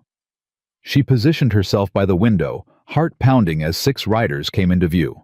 They weren't wearing masks, weren't trying to hide their identities. Why would they? In Blackwood's Valley, there was no one to report them to. Mrs. Hollister. The leader's voice carried across the snow. We just want to talk. Then talk from there. Now that's not very friendly. Mr. Blackwood sent us with a message. I'm not interested in messages from Mr. Blackwood. You should be. The rider smiled, and there was nothing pleasant in it. He says you've got 2 choices. Pack up your family and leave this territory within the week, and he'll forgive all your debts. Or stay and watch everything you care about burn. Margaret's finger tightened on the trigger. You tell Mr. Blackwood that I've faced harder men than him. You tell him this is my home and I'm not leaving. That's unfortunate. For your children, I mean. Ice flooded Margaret's veins. You threaten my children and I'll put a bullet between your eyes before you can blink. Easy now. The rider raised his hands in mock surrender. We're just messengers, but I'd think carefully if I were you. Accidents happen out here. People get hurt, children especially. He turned his horse and rode away, the others following. Margaret watched until they were out of sight, then sagged against the wall, her whole body shaking. Mama! Emily's small voice came from the bedroom doorway. Are they gone? They're gone, sweetheart. Were they bad men? Yes. Margaret set down the rifle and gathered her daughters close. But we're not going to let them scare us. Do you understand? We're not going to run. Grace looked up at her with solemn eyes. Because Hollisters don't run. Margaret felt tears prick at her eyes. Grace had never called herself a Hollister before. That's right, baby. Hollisters don't run. When Jem came home that evening with Tommy and the older children, Margaret told him what had happened. His face went pale, then red, then pale again. They threatened the children. Not directly, but the implication was clear. I'll kill him. Jem's voice was flat, deadly. I'll ride into town tonight and put a bullet in his head. And then what? His men kill you. The sheriff arrests me. The children end up in an orphanage. Margaret grabbed his arm. Think, Jem. He wants you to react with violence. He wants an excuse to destroy us completely. Then what am I supposed to do? Just wait for him to make good on his threats? No. We get smarter. We gather more evidence. We find a way to bring him down legally. Legal. Jem laughed bitterly. He owns the law, Margaret. You said it yourself. He owns the local law, but there's a territorial governor, federal marshals, people who don't owe Blackwood anything. Margaret's mind was racing. The documents I found about the mortgage transfers, that's just the beginning. A man like Blackwood with that much power, that much arrogance, he's made mistakes. We just have to find them. How? I don't know yet, but I'll figure it out. Tommy stepped forward. I want to help. Tommy? No, Ma. I'm serious. Those men threatened my sisters. My little sisters. His hands were clenched into fists. I'm done sitting on the sidelines. Tell me what to do and I'll do it. Margaret looked at her son, this boy, who'd been so angry, so closed off, so determined to hate the world that had taken his father. She saw William in the set of his jaw, in the fire in his eyes. But she also saw something new, something that belonged only to Tommy. She saw a man ready to fight for his family. All right, she said. You want to help? Then help me think. Blackwood's been building his empire for years. There have to be records somewhere. Ledgers, contracts, correspondence. Things he wouldn't want anyone to see. Where would he keep them? His house, probably. Maybe an office in town. Sam Blue Feather, who'd arrived for dinner and stayed when he heard the news, spoke up from his spot by the fire. There's a safe in Blackwood's study. I've seen it. Iron thing built into the wall. How do you know that? Jem asked. I worked for him, years ago before I knew what he really was. Used to do odd jobs around his property. Sam's dark eyes glittered. I also know that he keeps the key on a chain around his neck, never takes it off. So we'd need to get the key and get into his house, Margaret said slowly. Without being seen, without getting caught. That's impossible, Jem said. Nothing's impossible. Margaret turned to Sam. How well do you know that house? Sam smiled. Well enough. They spent the next 3 days planning. Sam sketched layouts of Blackwood's mansion from memory, marking guard positions and patrol routes. Margaret calculated timing and contingencies. Jem argued against the whole thing, then grudgingly started helping when he realized she was going to do it with or without him. This is insane, he said for the 100th time. If you get caught, I won't get caught. If you get caught, Blackwood will have you arrested. Or worse. I know the risks. Do you really? Jem grabbed her shoulders. Margaret, I can't lose you. I can't. These past months you've become everything to me. The thought of something happening to you. Nothing's going to happen to me. You can't promise that. No, I can't. She covered his hands with hers. But I can promise that if I don't do this, Blackwood wins. He takes our home, our land, our future. Is that what you want? Of course not. Then let me fight, the way I know how. Jem closed his eyes. When he opened them again, the fear was still there, but so was resignation. I'm going with you. No, you need to stay with the children. If something goes wrong... If something goes wrong, I'm not letting you face it alone. His voice was firm. We're partners, remember. That means we take risks together. Margaret wanted to argue, but looking into his eyes, she knew she'd never win this fight. All right. Together. Together. The night of the raid was cold and moonless. Margaret and Jem left the children with Sam, who promised to guard them with his life. Sarah was in charge of the younger ones with Tommy as backup. They were terrified. Margaret could see it in their eyes, but they were trying to be brave. Come back to us, Sarah said, hugging her mother tightly. I will, sweetheart, I promise. And bring that man down, Tommy added. Make him pay for what he did to our cattle, for threatening the girls. We will. They rode through the darkness, arriving at the outskirts of Blackwood's property just before midnight. The mansion loomed in the distance, lights glowing in a few windows. The study's on the east side, Jem whispered. Second floor. I know, Sam showed me. There's a guard at the back door, another one doing rounds. I know that too. Jem caught her hand. Margaret, if anything feels wrong, then we get out. I know. She squeezed his fingers. I'm scared too. But we've come too far to turn back now. They moved through the grounds like shadows, using the darkness and the terrain to hide their approach. Margaret's heart pounded so loud, she was sure the guards would hear it. Every snap of a twig, every rustle of fabric, seemed like a thunderclap. But they made it to the study window without incident. Jem boosted her up, and she slid the window open. Sam had told them it was never locked and crawled inside. The room was dark, but she could make out shapes, a desk, bookshelves, and in the corner the safe. She moved toward it, her hands shaking as she pulled out the tools Sam had given her. He'd taught her how to pick a lock, but she'd never done it under pressure. Never done it when getting caught meant, don't move. Margaret froze. A lamp flared to life, and she found herself staring at Barrett Blackwood himself, a pistol in his hand, and a cold smile on his face. Mrs. Hollister, I've been expecting you.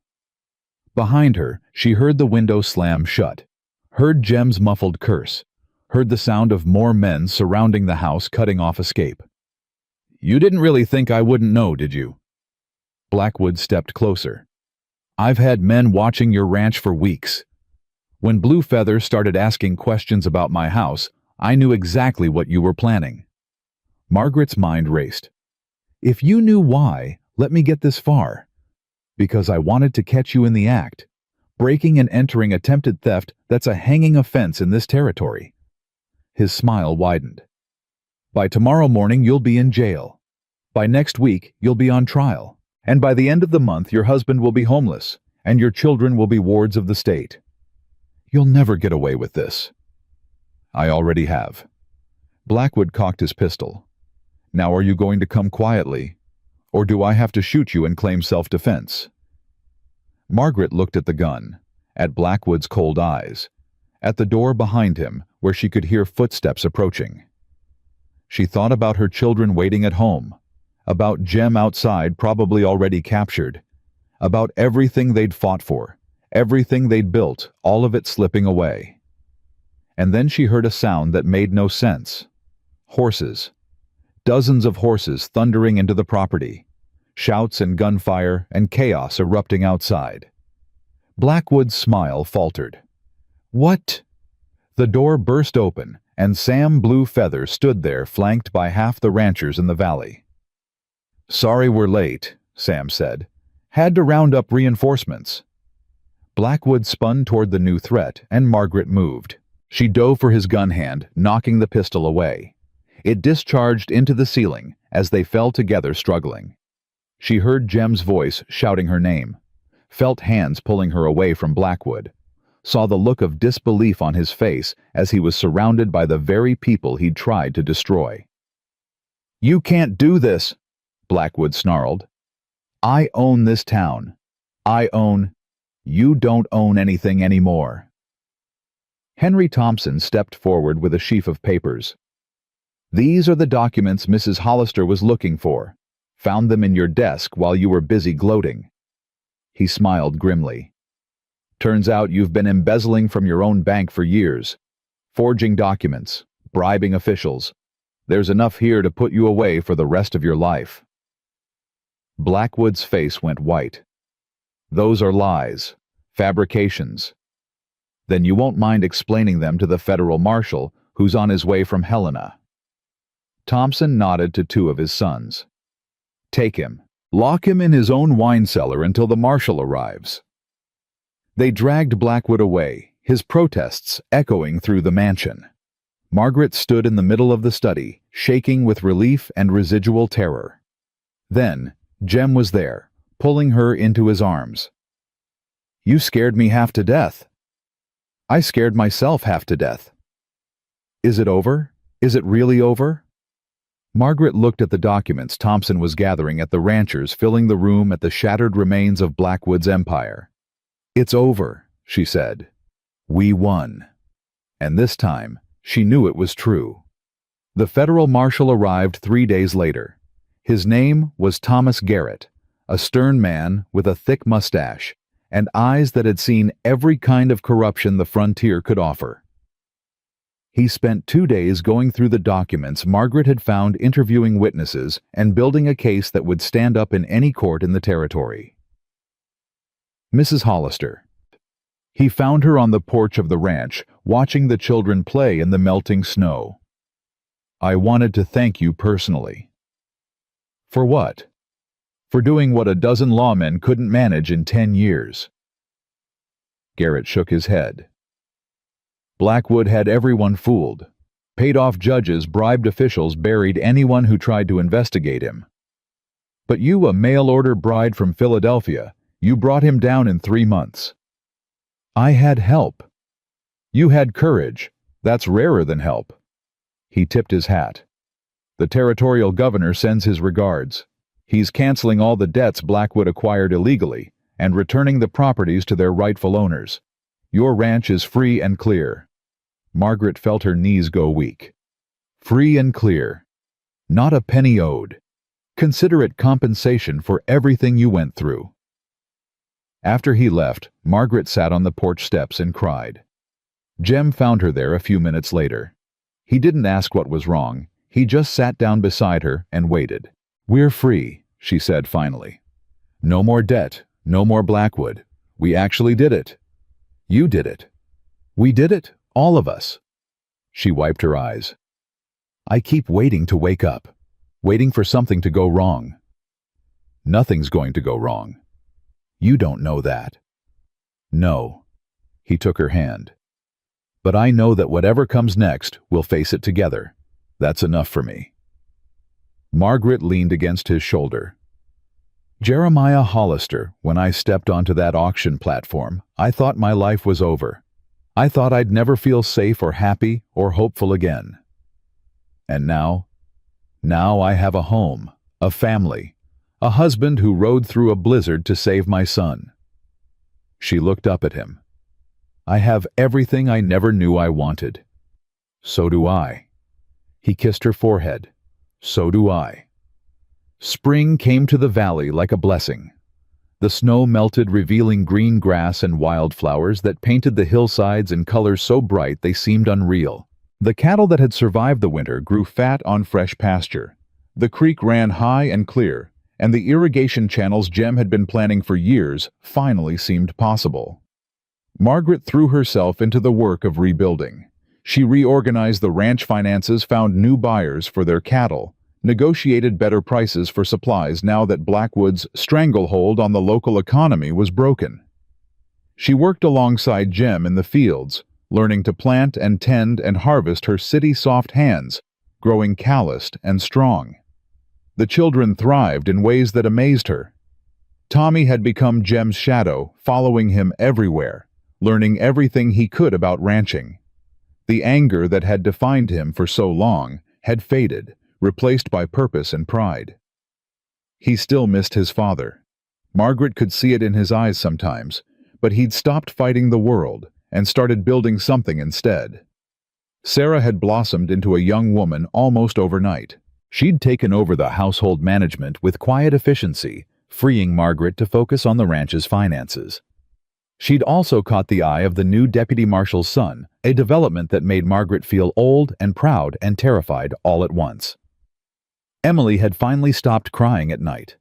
She'd made friends with children from the neighboring ranches, and her laughter filled the cabin in a way it never had before.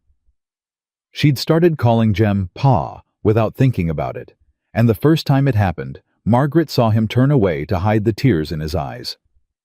Ben had recovered completely from his pneumonia, growing strong and wild and fearless. He spent his days exploring the property with the energy of a boy who'd been given a second chance at life and was determined not to waste a moment of it. And Grace. Little Grace, who'd been so sick and scared when they first arrived, had become the heart of the family. She followed her siblings everywhere, mimicked everything they did, and had somehow decided that Jem was the greatest person in the entire world. She demanded stories from him every night, climbed into his lap without asking, and called him "my Jem" in a way that made everyone laugh. "She's got you wrapped around her finger," Margaret observed one evening, watching Jem carry Grace to bed for the third time after she'd snuck back out. "Can't imagine what you mean." "You're terrible at pretending." "Never claimed otherwise." He tucked Grace in firmly and pointed a warning finger. "Stay. Sleep. I mean it this time." "One more story." "No." "Please." "Grace Elizabeth." "Pretty please?" Jem sighed, sat down on the edge of the bed, and launched into a story about a princess who lived in a castle made of clouds. Margaret watched from the doorway, her heart so full it hurt. This was her family, this strange, beautiful patchwork family that had been stitched together from desperation and hope and stubborn refusal to give up. She wouldn't trade it for anything in the world. The wedding was Sam Bluefeather's idea. "You need to do it properly," he said one afternoon as they worked on mending fences. "The two of you. Stand up in front of everyone and choose each other for real." "We already chose each other," Jem pointed out. "At an auction, under duress. That doesn't count." Sam drove a post into the ground with more force than necessary. "You love her. She loves you. The whole valley knows it. Make it official." "It is official. We're legally married." Paper marriage. Law marriage. Sam shook his head. Not heart marriage. Not yet. Jem was quiet for a long moment. You really think it matters? I think it matters to her, even if she won't say so. That night, Jem found Margaret at the kitchen table going over accounts as usual. He sat down across from her and waited until she looked up. What is it? Marry me. She blinked. We're already married. I know, but the first time... He struggled for words. The first time was about survival, about desperation. I want to do it again, properly, standing up in front of everyone saying the words because we mean them, not because we have to. Margaret set down her pen. Jeremiah Hollister, are you proposing to me? I reckon I am. You reckon?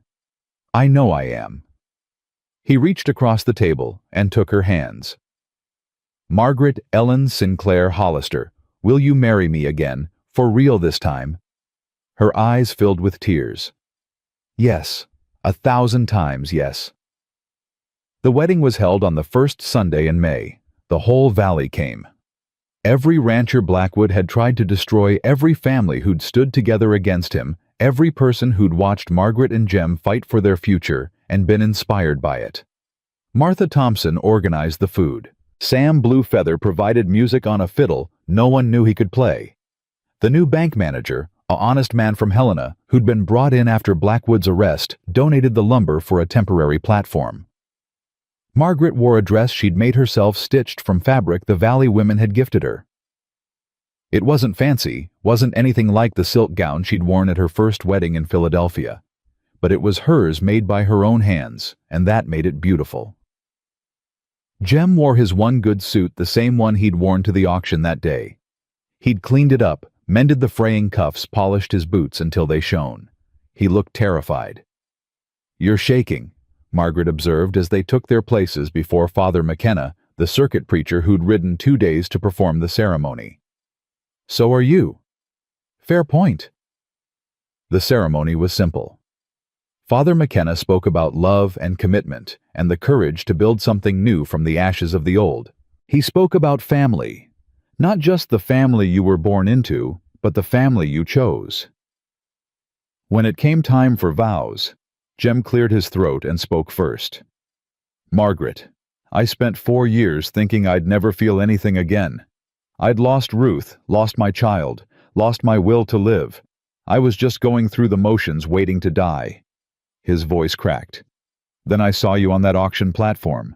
This woman with 5 children standing alone against the whole world, refusing to break. And something in me woke up. He took her hands. You taught me how to hope again, how to fight again, how to love again. His gray eyes were bright with unshed tears. I don't have much to offer you. A run-down ranch, a stubborn streak, and a heart that's been broken and healed and is stronger for it. But everything I have, everything I am, belongs to you, for the rest of my life. Margaret had promised herself she wouldn't cry. She broke that promise almost immediately. Jeremiah, I stood on that platform thinking my life was over. I had 5 children, no money, and no hope. I was ready to give up. She squeezed his hands. Then you stepped forward. You spent your last dollar on a stranger because you saw something in her worth saving. You gave me a home when I had nowhere to go, a family when I'd lost everything, a future when I couldn't see past the next day. She took a shaky breath. You rode through a blizzard to save my son. You fought beside me against Blackwood. You loved my children like they were your own, and you loved me even when I was too scared to love you back. Her voice steadied. I spent my first marriage trying to be what someone else wanted. I'm spending this one being exactly who I am, because you make me feel like that's enough. More than enough. Father McKenna smiled. I believe that's the part where I pronounce you man and wife. Again. Again, Margaret agreed. You may kiss your bride. Jem pulled her close and kissed her, and the valley erupted in cheers. The celebration lasted well into the night. There was food and music and dancing under the stars. The children ran wild with their friends, stuffing themselves with cake and causing the kind of chaos that only happy children can create. Margaret danced with Jem then, with Sam, then with Henry Thompson and a dozen other ranchers who wanted to congratulate her. She danced with Tommy, who'd grown so tall she barely recognized him. She danced with Sarah, who whispered that the deputy's son had asked to court her. She even danced with Ben and Emily together, the three of them stumbling and laughing until they collapsed in a heap. "Mama," Grace tugged at her skirt. "Can I dance too?" "Of course, sweetheart." She scooped up her youngest daughter and swayed to the music. Grace's small arms wrapped around her neck. "Mama, are we going to live here forever?" "That's the plan. And Jem is going to be our papa forever." "Yes, baby, forever." "Good," Grace yawned. "I like it here. I like having a papa again." Margaret held her daughter close and felt tears slip down her cheeks. For so long she'd carried the weight of everything alone. The fear, the desperation, the endless fight to keep her children fed and safe. She'd convinced herself that she didn't need anyone, couldn't trust anyone, would never find someone willing to share the burden. She'd been wrong. Later, after the children had been put to bed and the guests had gone home, Margaret and Jem stood on the porch together, looking out at the land that was finally truly theirs. "Happy?" Jem asked. "Beyond words." "Same." He slipped an arm around her waist. "You know what I keep thinking about?" "What?" "That auction. The way those men laughed when they saw you had 5 children. The way they called you worthless, said no one would ever want you. I try not to think about that. I think about it all the time, because they were so wrong." He turned her to face him. "You're the most valuable thing I've ever found, Margaret. You and those children. You're worth more than every head of cattle in this territory, more than every acre of land, more than anything I could ever buy or build or own. Jem, I spent my last dollar on you, and I'd do it again, 100 times, 1,000 times." His voice was fierce. "You're not worthless. You never were. Anyone who couldn't see that is a fool." Margaret kissed him long and deep, trying to pour everything she felt into that single moment. "Take me to bed," she whispered. "Yes, ma'am." The years that followed were not always easy, but they were good. The ranch flourished under their combined management. Margaret's head for numbers and Jem's knowledge of the land proved to be an unbeatable combination. They expanded the herd, improved the property, built additions onto the cabin until it was a proper house. Within 5 years, they were one of the most prosperous ranches in the valley. The children grew up strong and capable and loved. Tommy became a rancher in his own right, eventually taking over a parcel of land that Jem gifted him on his 21st birthday. He married a girl from Silver Creek and had 3 children of his own, all of whom called Margaret Grandma and Jem Grandpa without a moment's hesitation. Sarah married the deputy's son, just as Margaret had feared and hoped. They moved to Helena, where he became a federal marshal, and she became known for her charity work and sharp business sense. She visited every summer, bringing her growing family and stories of city life that made her younger siblings roll their eyes. Emily discovered a talent for teaching and opened a small school on the ranch property, educating children from all over the valley. She never married, but she was never lonely. Her students and their families filled her life with purpose and joy. Ben became the adventurer of the family, traveling west to California and sending back letters full of wild stories about gold miners and railroad barons. He eventually settled in San Francisco, where he made a fortune in shipping and never forgot where he came from. And Grace, little Grace, who'd been so small and sick when they first arrived, grew into a woman as fierce and determined as her mother. She took over the ranch when Jem's health began to fail, running it with the same combination of sharp intelligence and stubborn will that Margaret had used to build it. Through it all, Margaret and Jem stayed together. They fought, sometimes argued about money and children and the 1,000 small decisions that make up a life. But they always made up, always found their way back to each other, always remembered what they'd built from nothing and how far they'd come. On their 10th anniversary, Jem gave Margaret a gift. It was a locket, silver and beautiful, crafted by a jeweler in Helena. Inside were two things, a tiny portrait of their family and a single silver coin. "Is that the last dollar I spent at that auction?" Jem's voice was rough with emotion. "I kept it all these years. Figured it was the most important dollar I ever spent." Margaret pressed the locket to her heart. "This was our beginning. This was our everything." She kissed him, tasting tears, hers or his, she couldn't tell. "Thank you for seeing me when I was invisible, for choosing me when no one else would, for spending your last dollar on hope. Thank you for being worth every penny, and then some." They stood together in the doorway of the house they'd built, watching their grandchildren play in the yard, listening to the sounds of a family that had grown from desperation into something beautiful. "No regrets?" Jem asked. "Not a single one. Not even that first night, when you thought you'd made the worst mistake of your life. Especially not that night. That was the night I started to see what you really were." "And what was that?" Margaret smiled. "Home." The years continued to pass, and eventually they both grew old. Jem went first peacefully in his sleep, with Margaret holding his hand. He was 72 years old and had spent nearly 4 decades building a life he never expected to have. Margaret found him in the morning, already gone, his face peaceful. She sat beside him for a long time, holding his cold hand, remembering everything they'd been through together. The blizzard, Ben's illness, Blackwood's threats, the night they finally admitted they loved each other, the wedding under the stars, the children and grandchildren and great-grandchildren who'd filled their lives with chaos and joy. "I'll see you soon," she whispered. "Wait for me." She lived another 3 years, long enough to see Tommy's grandson born, long enough to hold Grace's first child, long enough to write down their story so future generations would remember. On her last night, she gathered her family around her and told the tale one final time. "Your grandfather spent his last dollar on me," she said, her voice thin but steady. "At an auction where no one else would bid. I had 5 children and no hope and nothing to offer him but trouble. But he saw something in me worth saving." "What did he see, Grandma?" one of the little ones asked. "He saw someone who refused to give up, someone who kept standing even when everything was falling apart." Margaret smiled. "He taught me that's the most valuable thing a person can be. Not rich, not powerful, just someone who keeps trying no matter what." She closed her eyes.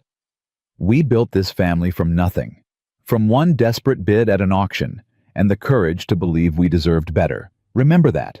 When things get hard, when it feels like the whole world is against you, remember that your great-grandmother was once a widow, with 5 children, standing alone, with nothing but her own stubborn will to keep her going." "And then Grandpa saved you," Grace's daughter said. "No, sweetheart. We saved each other." Margaret's voice was barely a whisper now. "That's what love does. It doesn't just save one person. It saves everyone who's brave enough to reach for it." She died that night, surrounded by 4 generations of the family she and Jem had built together. They buried her next to him on a hill overlooking the ranch where the sun rose every morning and painted the valley in gold. The headstone read simply, "Margaret and Jeremiah Hollister." They kept standing. And years later, when people passed through that valley and asked about the prosperous ranch with the big family, locals would tell them the story. About a widow with 5 children that no one wanted.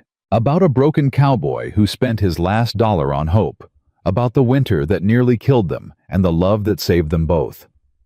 About 2 people who refused to give up no matter what the world threw at them. The story always ended the same way. They didn't just survive. They built an empire of love, a legacy of courage, a family that would last for generations. And it all started with one man stepping forward when everyone else stepped back. One desperate bid. One impossible hope. One choice that changed everything. Some people spend their whole lives looking for that kind of love, the kind that sees you at your worst and believes you're worth saving anyway. Margaret and Jem found it in the most unlikely place, and they held on to it until the very end. That's the truth of it. That's the whole story. Love isn't about perfect circumstances or easy roads. It's about two people who refuse to let go of each other no matter how hard the storm. It's about choosing hope when despair would be easier. It's about building something beautiful from broken pieces. And sometimes, just sometimes, it's about a cowboy with nothing left who looks at a woman the world has discarded and sees not what she lacks, but everything she could become. Margaret Sinclair arrived in Montana with 5 children and no future. She left behind a dynasty. And it all began with the simplest, bravest act of all. He saw her. He chose her. He never let go. That's what love is. That's what family is. That's what forever means.